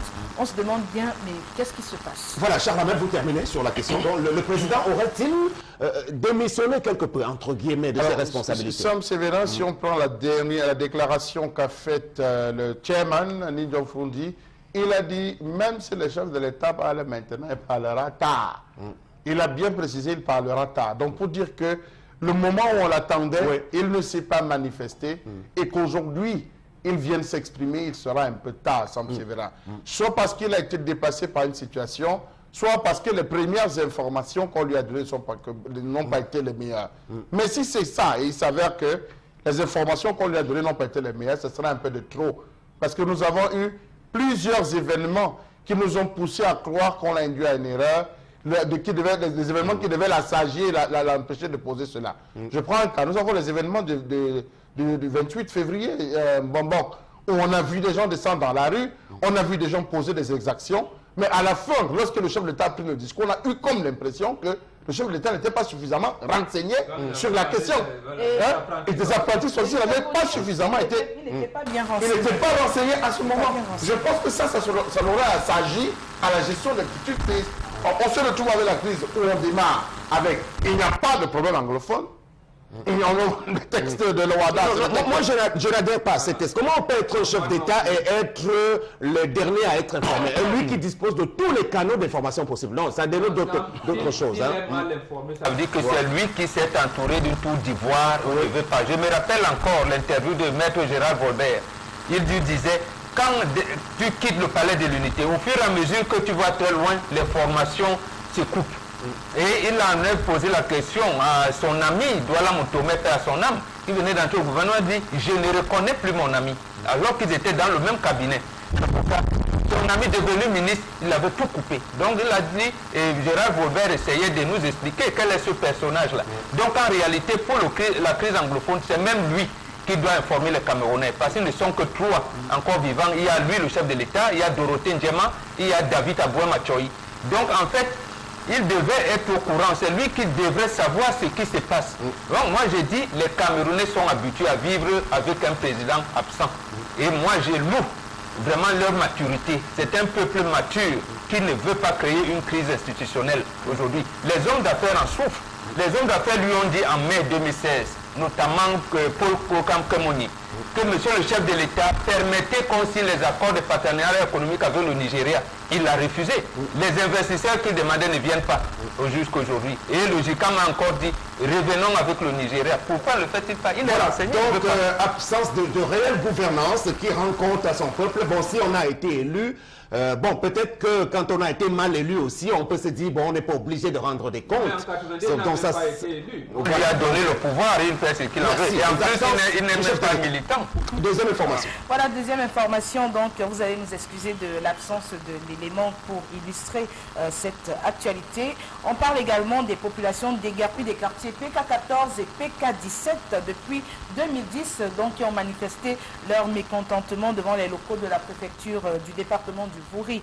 Elles représentent en tout 1000 familles déguerpies des quartiers PK14 et PK17 depuis 2010 pour cause d'utilité publique visant la construction du nouveau campus de l'université de Douala. Ces personnes réclament l'application du décret de 2007 du Premier ministre qui autorisait leur indemnisation. Seulement jusqu'à ce jour, aucune indemnisation n'a encore été remise aux familles des victimes. Quand on parle d'utilité publique, Bombok, aidez-nous à comprendre, ça veut dire qu'on peut ne pas les indemniser du tout. Non, non, la raison d'utilité publique, vraiment, c'est une raison d'État. Non, on doit indemniser, on doit obligatoirement indemniser avant même le recasement. C'est-à-dire on peut m'enlever dans ma case parce qu'effectivement l'État a besoin, comme c'est le cas là, de construire une université. C'est normal, mais on m'indemnise d'abord et on me recase. Et l'autre chose, c'est que, c'est lié à ça, c'est que si on vous casse et que l'État n'occupe pas cet endroit pour la chose pour laquelle vous avez été déguerpi, vous devez revenir, vous pouvez revenir revendiquer ce terrain. Alors, sauf que tendance, là-bas, l'université est déjà, les bâtiments sont déjà sortis de terre à PK 14. Oui, on est dans 17. les projets de ce côté. Mais ils ne sont pas seuls, Sam. Il y a les gens de combat qui passent aussi le temps à se plaindre. Les gens du pont Bonabassem, qu'on a commencé le pont, par devant, ce n'est pas bien arrangé, par derrière, c'est bien arrangé. Donc ces gens-là passent le temps à se plaindre. C'était même mieux de leur laisser le temps, de cotiser l'argent avant que vous leur donnez un peu, que vous allez donner, que ça traîne. Les enfants sont dehors, ils ont des familles à regarder, tout ça. Et on vient vous prendre dans le fuma-fuma. Quand ils parlent fuma-fuma, ça veut dire quoi? Donc tu restes, tu ne t'attends pas. Peut-être qu'on avait averti avant, oui. L'homme camerounais aime souvent la pression. Mais à ce niveau-ci, quand on connaît le comportement de quelqu'un, on doit vivre avec cette personne. Ils ont fait le dur, vous êtes venus détruire. Pardon. Même si vous ne pouvez pas donner le tout, donnez même un peu à chacun pour que les gens essayent de se débrouiller. Parce que c'est dur de eux, Sam. Il faut aller voir comment les familles souffrent dehors. Ça ne va pas. Donc, papa, pour tout le respect que je vous dois, il faut encore essayer de voir leur cas. Parce que ce n'est plus bien. Donc, ils vont commencer la grève. Demain, les gens... Ils ont commencé à manifester. Demain, les gens du pont Bonabassem vont encore manifester. Après, les gens de combat vont encore venir manifester. Vraiment, profiter de leur grève là maintenant pour résoudre les problèmes de tout le monde. Merci, Tanda. Cher Lamel, on parle du préfet puisque c'est la tutelle qui gère ces questions. Et là, on peut, vous aviez parlé du zèle des administrateurs tout à l'heure. C'est l'ancien préfet déjà qui traitait de ces questions. Aujourd'hui, il est gouverneur dans le centre, Paul Nasseri Beya. Et l'actuel préfet hérite simplement d'un brûlot, une patate chaude. Sam Sévérin, avant Paul Nasseri Beya, il y a eu un autre préfet qui lui aussi était... Donc lorsque ça a commencé à chauffer, Nasseri Beya avait dit, laissez-moi le temps de prendre connaissance du dossier, de m'enquérir des tenants aboutissants, je vous reviendrai. On l'a affecté entre-temps. Bernard Maché qu'on a rencontré a dit lui-même, voilà, bon j'avais appris une telle chose, mais laissez-moi le temps de faire, je vais faire tous les documents, je reviendrai. Mais pour le moment, calmez-vous. Je crois, voilà à peu près un peu ce qui a pu être dit Sam Sévérin, pour préciser que l'une des plus grandes crises dont fera face le Cameroun d'ici 5 à 10 ans sera une crise foncière. Parce qu'il y a de grosses expropriations, il y a de grosses délinquances qui sont en train d'être effectués de la part des hauts commis de l'État, de la part de certains chefs traditionnels en complicité, de la part de certaines autorités administratives, plus les faussaires qui sont en train de piller véritablement les domaines du Cameroun. Alors, ça pour PK14, PK17, il y a eu des complicités. Il y a même eu des fausses, il y a eu des complicités, il y a eu des débordements, il faut le préciser, parce que l'on arrive, on vous dit, on va casser jusque là-bas. Présentez-nous les documents qui attestent, monsieur, vous n'avez pas besoin. À côté, on a un commandant de brigade, à côté, on a des colonels, à côté, on a des commissaires. Vous voulez regimber, monsieur, c'est l'État qui nous envoie, on vous met dedans. Entre-temps, on coupe, ce n'est pas la limite. Derrière, il y a des reventes qui sont opérées. Non, j'ai de l'espace. Des reventes qui sont faites par ces propres commis de l'État qui descendent pour pouvoir sécuriser, soi-disant sécuriser la zone. On voit des gens, on dit, c'était prévu couper jusqu'à la rivière X, jusqu'à Ngoma. Donc on va après Ngoma. Il faut que le chef rentre dans la bataille, quand on lui dit que monsieur, on risquera de dire que vous êtes contre le RDP. Qu'est-ce qu'on fait maintenant? Alors, ça, c'est vrai, ce qu'il y a de faire, c'est remonter, de permettre l'accessibilité véritablement à tous les domaines de l'État, tous les axes du domaine de l'État. Est-ce que c'est possible? Bonne interrogation. Oui, c'est possible. Voilà. Une minute, Madame Kouma Bessika avait commencé ça, mais comme elle dit, comme il y a crise, il s'est trouvé que les sous-préfets, qui sont les présidents des commissions de consultation, consultatives de titres, de délivrance des titres fonciers, avaient été sous l'emprise des colonels, des généraux et tout, ont pacifié. Elle a commencé à annuler certains titres fonciers. Moi, je pense qu'il faut qu'elle aille de l'avant. Et que les sous-préfets qui sont là... Madame Kouma Bessika, oui. Elle ne fait pas du bon boulot. Justement, parce qu'elle est arrivée, elle a mis le pied dans la fourmilière. Elle a cassé. Anon a dit Bimé à l'époque. Il avait pu aussi commencer, mais moi j'apprécie l'âme de cette dame-là. Elle a mis le pied là où... Alors, donc vous êtes un des rares à apprécier cette dame. Oui, là où justement, parce que ceux qui ont corrompu les sous-préfets dès le départ, ils ont corrompu les services des domaines et des cadastres de niveau départementaux, ils ont venu en pensant que tout était là parce qu'ils étaient tous les groupes. Madame a dit... Merci beaucoup. Alors, Megui, on a tout dit sur le sujet. Vous donnez en 2-3 minutes la troisième information. Je vais réagir quand même. Parce que là, le temps nous presse. Bon, oui, quelques secondes. Oui. Voilà, donc moi par rapport à cette situation des déguerpis de cette zone-là, moi je dirais que carrément il faudrait qu'on fasse attention. Parce que pour nous qui sommes là, on est approché par beaucoup de personnes. Il y a une grogne sourde de la part des Camerounais. C'est-à-dire qu'il y a beaucoup de frustrations qui sont encore contenues. Ça risque d'être... On risque d'assister après à une crise sociale, une crise sociale généralisée, parce qu'on a les déguerpis de cette zone-là. On a des déguerpis du côté de Bétonda. Et la pénétrante est aussi là où on a tout à fait.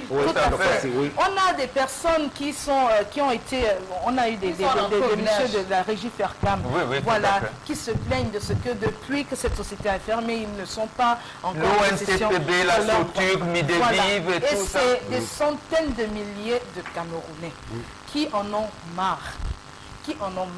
Alors, franchement, que les autorités prennent les problèmes des Camerounais au sérieux, parce que on est en présence d'une crise anglophone qui peut, je ne le souhaite pas, ça nous laisse même pas, nous ne le souhaitons pas, qui peut entraîner autre chose. Une déflagration voilà, une sociale. déflagration. Donc il faut faire très attention. Franchement, que les autorités camerounaises prennent à bras le corps tous les problèmes d'ordre social des Camerounais. Moi, je crois que toutes les personnes qui ont été citées, qui relevaient de la chaîne de corruption et autres magouilles dans ces questions-là, comme Charles Hamel nous le rappelait, pourront, le moment venu, rendre des comptes et répondre de leurs actes en cas de déflagration sociale. Donc, on va passer...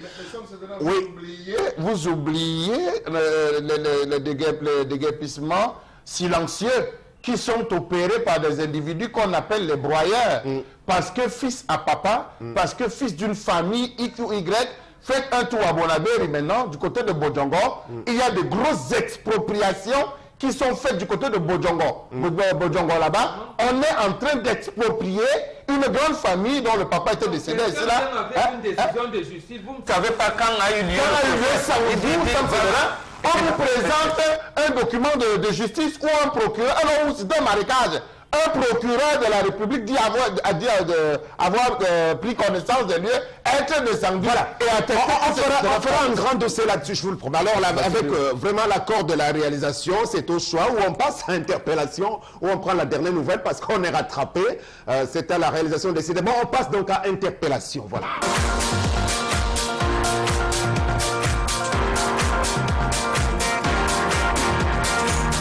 Bon, je crois d'abord que les dirigeants de ce pays doivent comprendre qu'ils président au destiné d'une nation.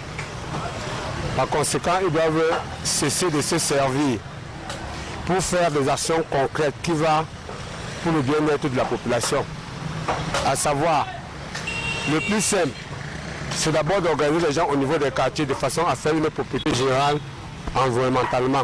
Ça veut dire que quoi? La grande base doit travailler, certes.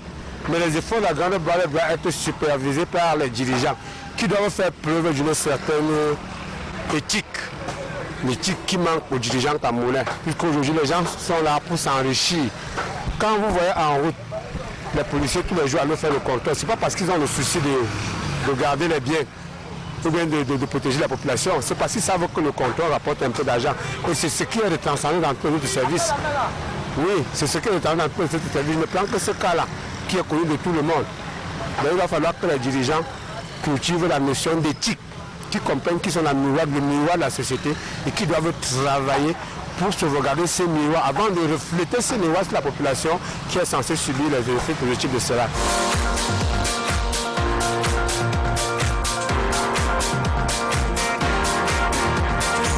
Voilà, on ne va pas tout le temps taper sur le petit policier qui prend de l'argent en route. Hein. Bon, ce n'est pas pour les disculper. Il y a aussi les hauts gradés de la police qui se mettent derrière les footballeurs nantis qui arrivent au pays. Vous voyez un commissaire de police principal, il abandonne son bureau lorsque Samuel Eto'o, par exemple, est là pour devenir le garde du corps de Samuel Eto'o. Donc toute une journée, 48 heures même, il est derrière Samuel Eto'o. Bon, je ne sais pas, je crois que des cas comme ça, ça ne fait pas plaisir également à la communauté. Hein. Non, non, Sam, voilà. La seule chose, lorsqu'on balaie une maison en étage, on commence par le haut. Le Cameroun est bien structuré. C'est vrai, les Camerounais sont matures, sont habitués à vivre sans leur président de la République. Mais n'oublions pas que le 6 novembre, ce monsieur avait pris l'engagement rigueur et moralisation. Et dire qu'il s'inscrit dans la continuité de mon illustre prédécesseur. Pourquoi il le dit? Parce que précisément à Bafoussam en 80, lors du congrès, dernier congrès de l'UNC d'Aïdjo, Aïdjo avait dénoncé l'affairisme, un certain nombre de types de comportements. Il a donc parlé de la rigueur, de la moralisation, au congrès dit de la maîtrise. Donc lorsque le président arrive, tout le monde a les yeux rivés sur lui. Et c'est lui qui commence à laisser. Souvenez-vous de sa première interview à la CRTV. C'était encore CTV à l'époque. Il lui dit, je veux les preuves. Lorsqu'il lui dit, le rédacteur en chef encore à l'époque et directeur adjoint de la télévision d'État lui dit, chef, les rapports de la centrale des risques de la BEAC nous font que. L'argent sort de ce pays par ton déti. Les gens détournent le FOGAB, il dit, où sont les preuves? Où sont les preuves? Or, c'est à lui que sont adressés tous les rapports. Donc, lorsqu'on a commencé à voir donc la maison salir du haut, ceux qui étaient en bas, comme disait le compatriote, se sont jetés comme dans un éléphant qu'on a planté. L'affairisme qui gangrène donc tous les milieux, les grands cercles de l'État et qui descend plus bas jusqu'aux petits policiers. Oui, absolument. Et ça a été appuyé par M. Sali Daïrou, parce qu'il faut donner les responsabilités. C'est lui qui a dit en juillet 1992 aux fonctionnaires, faites les affaires. Moi-même, j'en fais. Très bien. Voilà. Oui, Charles Lamel. Alors, Somme Sévérin, vous allez vous rappeler des propos de Titus Sedzoua, lorsqu'on venait à peine de l'arrêter, qui avait dit que tout dans cette administration est verbal. On n'écrit rien. Ce qui est le contraire de ce qui devrait être. Qui devrait être. Raison pour laquelle, lorsqu'il a encore ressorti, il a bien précisé en disant comment voudrait-il qu'on arrête les gens avant de chercher les preuves après? C'est parce qu'il n'y a pas de traçabilité. Soit on en fabrique, on en fabrique rapidement pour coffrer. Quand on a besoin plus haut sommet de l'État de la zone téléphone, alors oui, on a besoin de temps. Celui qui prend pour passer la commande dit que non. Si on a demandé 10 millions, il dit qu'on a besoin de 30 millions. Celui qui reçoit pour donner l'information, il dit qu'on a besoin de 40, 40, 50, 60. 60 en remontant, chacun enlève, c'est ce que ça arrive au sommet. Quand on commence à dégager, on essaie de fouiller les traçabilités, c'est compliqué. Somme Sévérin, il faut dire que si le chef de l'État n'a pas lui-même parcouru rigueur et moralisation, je l'invite à relire lui-même son propre livre, qui est une encyclopédie, qui si elle était appliquée véritablement au contexte camerounais, beaucoup de choses allaient changer. Premier cas, et un cas récent, oui, on met sur pied le comité de normalisation pour normaliser le football camerounais. Au lieu de commencer sa normalisation, il commence par normaliser le secrétariat de la FECAFOOT, normaliser le personnel de la FECAFOOT. Première chose. Au lieu de normaliser, de commencer à travailler sur les textes, ils vont normaliser la cocaïne. Enlever les gens, se remplacer eux-mêmes, mettre la propre responsabilité. Ils ne seront pas là lorsque viendra la canne. On n'est pas encore sûr d'avoir la canne. Voilà l'exemple.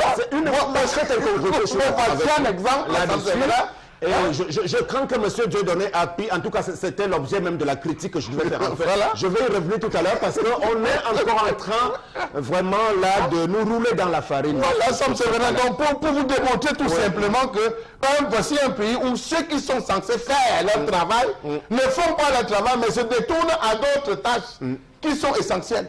Vous avez un ministre qui est un gouverneur qui est censé réglementer la sûreté, s'assurer du maintien de l'ordre de la paix dans sa zone, mais qui lui met en sens en traitant les gens qui descendent de chiens.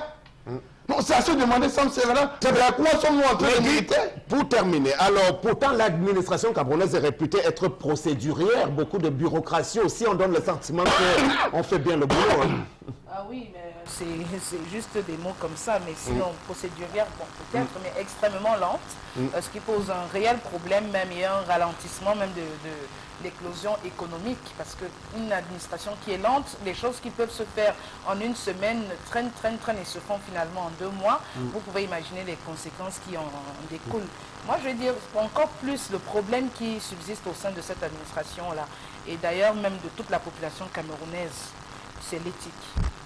il y a une disparition de l'éthique au niveau de l'exercice de nos fonctions à divers niveaux. C'est-à-dire dans l'administration, dans le privé, l'éthique a foutu le camp et c'est vraiment une urgence que chacun réapprenne à bien faire les choses. Voilà, bon, puisque Mbombok Bengan aime attribuer tout cela souvent aux colons français, mais on peut voir la vitesse avec laquelle en France on gère les dossiers. Tous les jours on passe des contrats, on ne perd pas beaucoup de temps. Maintenant, nos dirigeants, ils sont restés dans la vieille école. Et moi, je pense qu'ils gagneraient à bouger un tout petit peu, comme l'a reconnu notre compatriote tout à l'heure dans le cadre de cette rubrique intitulée Interpellation. Voici venu le temps de Africam Shopping Complex International. Africam Shopping Complex, la beauté africaine.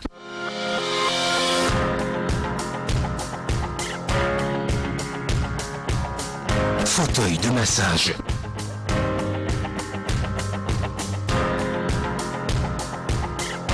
Casque de massage. Et massage de pied. Ils vous permettent de revitaliser tout le corps en quelques minutes, facilite la bonne circulation du sang, réveille les nerfs, évite la paralysie, booste le système immunitaire, lutte contre le mal de dos, le stress moral et professionnel, les crampes, la courbature, le mal de hanche, les douleurs lombaires et la fatigue générale. Nos appareils de massage simplifient et rendent la vie plus belle. Vente en gros et en détail. Africam Shopping Complex, la beauté africaine. Voilà, bienvenue encore. Vous êtes là ce matin, Monsieur Jonas Kene et Simone Coco pour nous parler d'Africam Shopping. Bonjour. Bonjour Sam Séverin Ango et à toute la grande équipe à ses côtés. Un magnifique bonjour adressé ce matin à tous les fidèles du 10-12 Zénith, les consommateurs d'Africam Shopping Complex International, des Room of SR Carambola Spa. Au complexe, donc, vous trouverez des produits de beauté adaptés à tout type de peau sans aucun risque, des produits consommables et non consommables à infrarouge et avec chauffage également pour vous assurer des silhouettes de rêve. Ainsi que shop bien fourni pour apporter du peps, du piment à votre vie de couple, des appareils ultra professionnels de massage, un prêt-à-porter hyper fourni aux vives couleurs africaines pour toutes vos cérémonies, mariage, anniversaire, sortie en couple. Ce matin, on va commencer par vous présenter notre fauteuil masseur. Alors, au quotidien, nous sommes tous très nombreux à travailler et ce travail vient à peser sur notre corps. À un moment, le corps lâche parce qu'il est fatigué, on souffre de mal de nerfs, mal de dos, douleurs articulaires, rhumatisme, le corps hyper lourd, fatigue générale.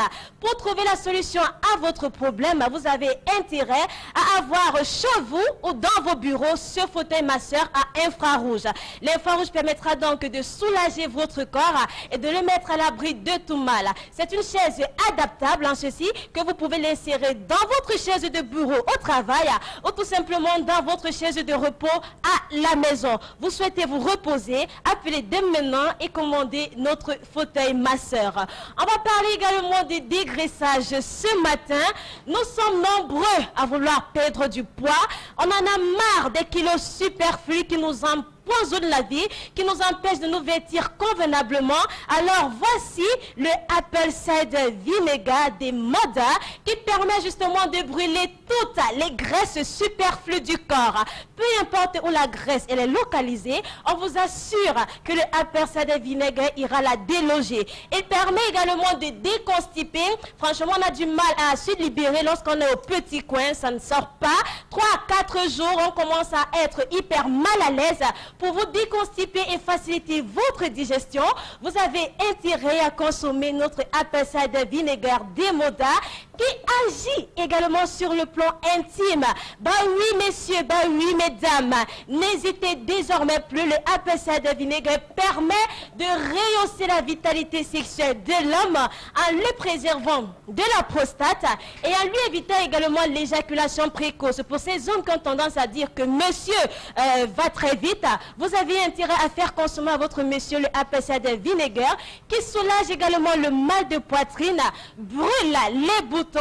Et parlant de boutons, on va passer au dernier produit de cette présentation d'aujourd'hui. Il s'agit du Neoskin, la nouvelle peau, le nouveau corps. Vous souhaitez avoir une peau parfaite, sans aucune imperfection, sans aucune tache, laissée par les boutons, les maladies de la peau, varicelle, camnoro et tout ce qu'on sait.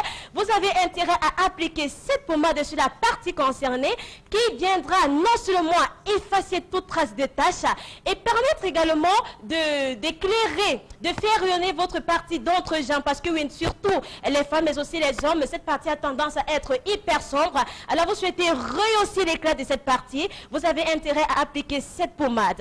Alors tous ces produits, bien sûr, où est-ce qu'on les trouve? C'est avec le très élégant monsieur Kelly, voilà, qui nous en dit plus. Oui, merci Simone. Et à l'international, nous sommes au Togo, immeuble City Motors, où vous pouvez nous contacter sur le 90 04 03 88. À Cotonou au Bénin, derrière le stade de l'Amitié, en face de la poissonnerie Awafish. Vous appelez le 97 63 89 99. Là, un coucou spécial à tous nos collègues et clients du Togo et du Bénin. Au Cameroun, derrière la station Total, en face de la paroisse Christ Roi, vous appelez le 677 42 11 00. À Yaoundé, face à Jean de Voie Garantie Sam, immeuble Columbia Center, vous appelez le 656 03 0044. Pour les commandes à distance, pas de souci, il suffit juste de faire un transfert par Mobile Money et vous êtes servi partout où vous êtes au Cameroun. Rendez-vous à Africa Shopping Complex International, le home of SR Carambola Spa. Merci.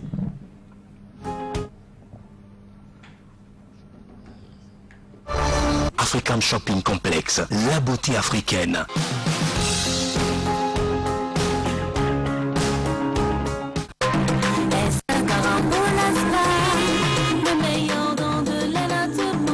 Spécialement fait à base de sel de mer, du miel et du collagène, enrichi avec orange, tomates, carottes, lait.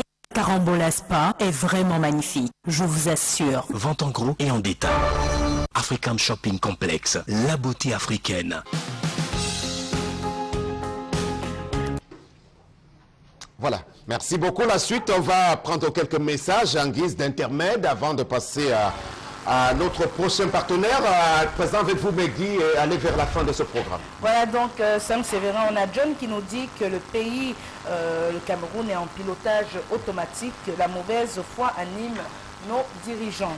Et également Bertrand Amadou depuis Limbé, le Cameroun est sur le point de traverser une crise comme tous les autres pays où il y a mauvaise gouvernance et non un problème anglophone.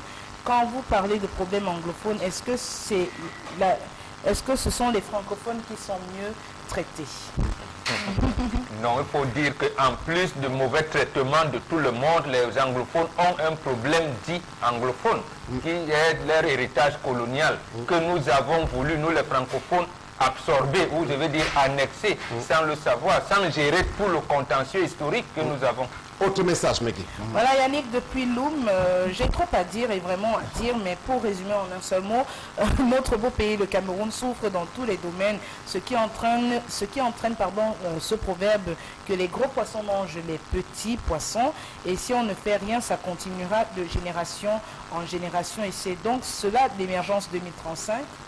Voilà, on va peut-être rappeler à la suite du téléspectateur de tout à l'heure qui fait bien d'observer que le Cameroun pourrait basculer dans une situation chaotique comme dans d'autres pays. Ce n'est pas notre souhait. Et on va seulement rappeler à tous ceux qui s'emploient à faire la sourde oreille qu'en ce moment même se dirige vers Kinshasa, à partir de la région du Nord-Est, un des chefs rebelles au niveau de la République démocratique du Congo, du nom de William Yakutumba, qui est déterminé à mettre hors d'état de nuire le pouvoir de Joseph Kabila, dont le père Laurent Désiré Kabila avait lui-même déjà à l'époque réussi à faire partir Mobutu Sese Seko, qui lui aussi à son temps n'avait pas souhaité écouter toutes les bonnes choses qu'on lui conseillait. À la tête de la RDC aujourd'hui, beaucoup d'exemples comme ça sur le continent africain pour venir mettre un terme à l'oppression que subissent donc les plus nombreux aujourd'hui. Avis donc à tout cela, aujourd'hui, qui s'illustre dans de l'incurie générale. On va prendre maintenant nos autres partenaires de Grand Bazar. Wow! Du jamais vu chez Grand Bazar!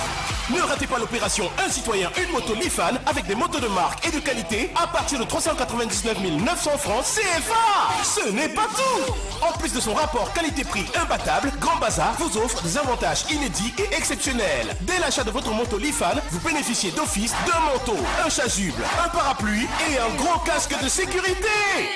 Et pour couronner le tout, vous avez l'opportunité de participer à la grande tombola Moto Lifan qui vous permettra de gagner instantanément en plus de nombreux lots surprises ou une autre moto Lifan. Alors n'attendez plus, courez vite dans une agence Grand Bazar de votre choix, achetez votre moto Lifan et profitez de cette grande tombola. Les motos Lifan chez Grand Bazar, c'est la disponibilité des pièces de rechange à moindre coût. C'est aussi le service après-vente de meilleure qualité assuré par des techniciens chevronnés. Direction Générale Grand Bazar, voilà Feu Rouge Bessengue. Contact 243 17 63 10.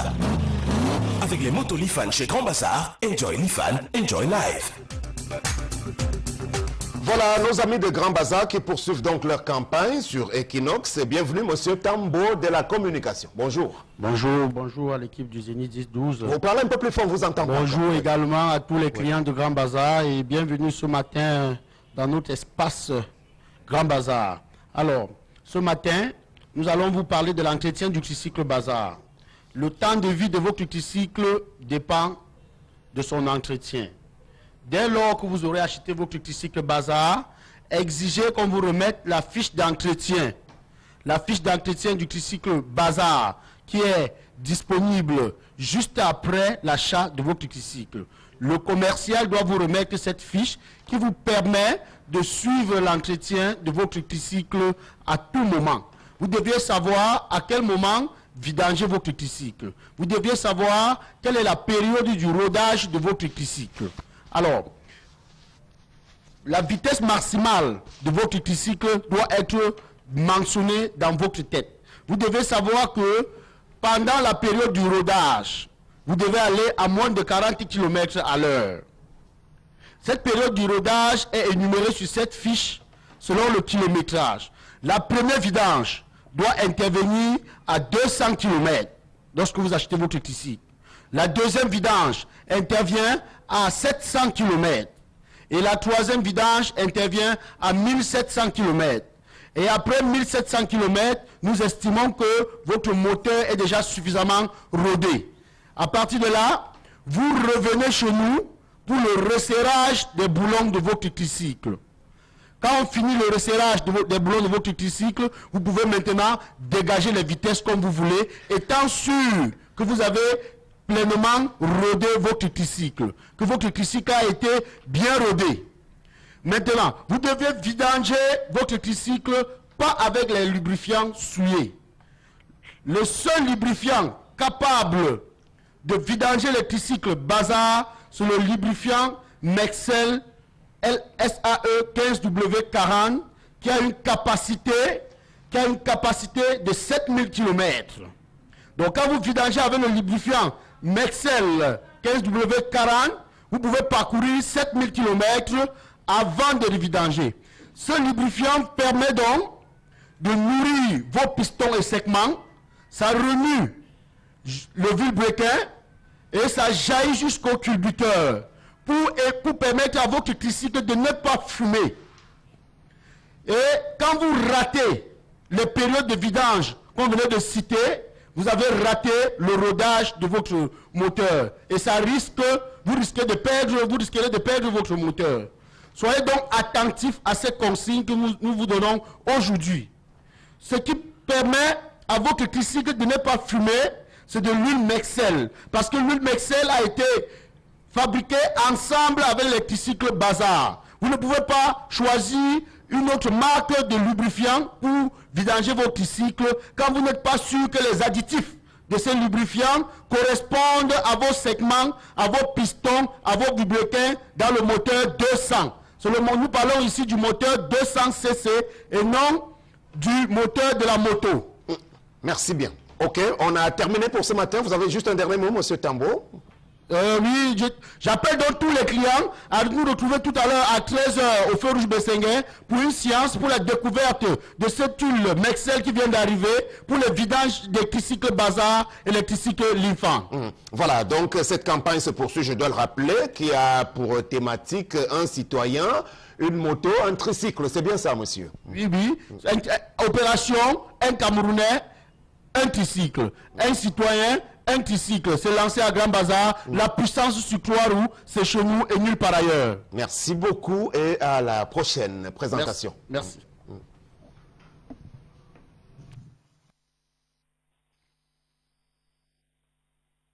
Wow! Du jamais vu chez Grand Bazar!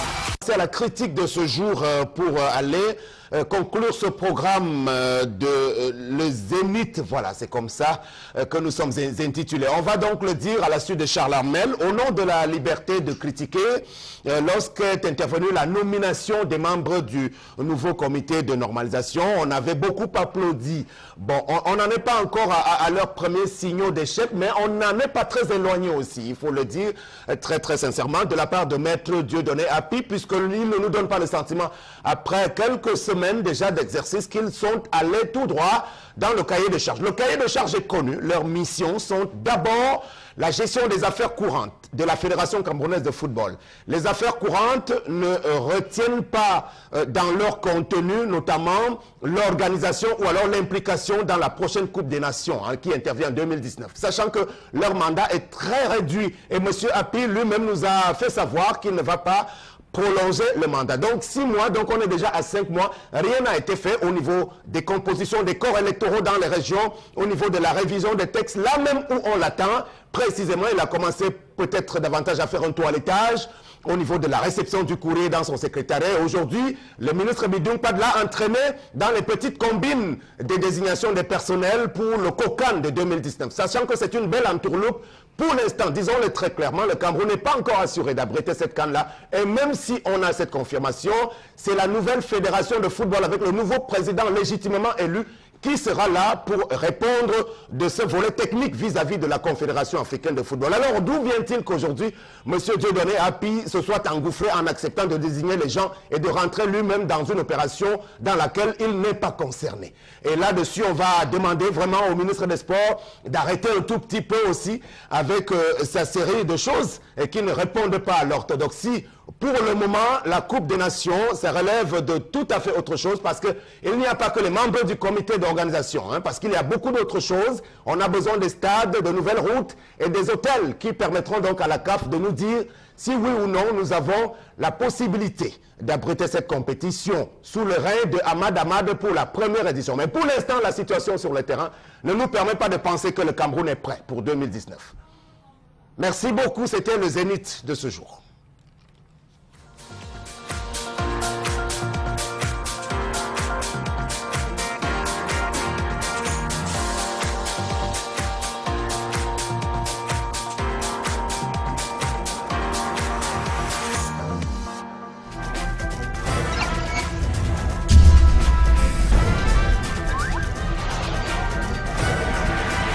Equinox Télé.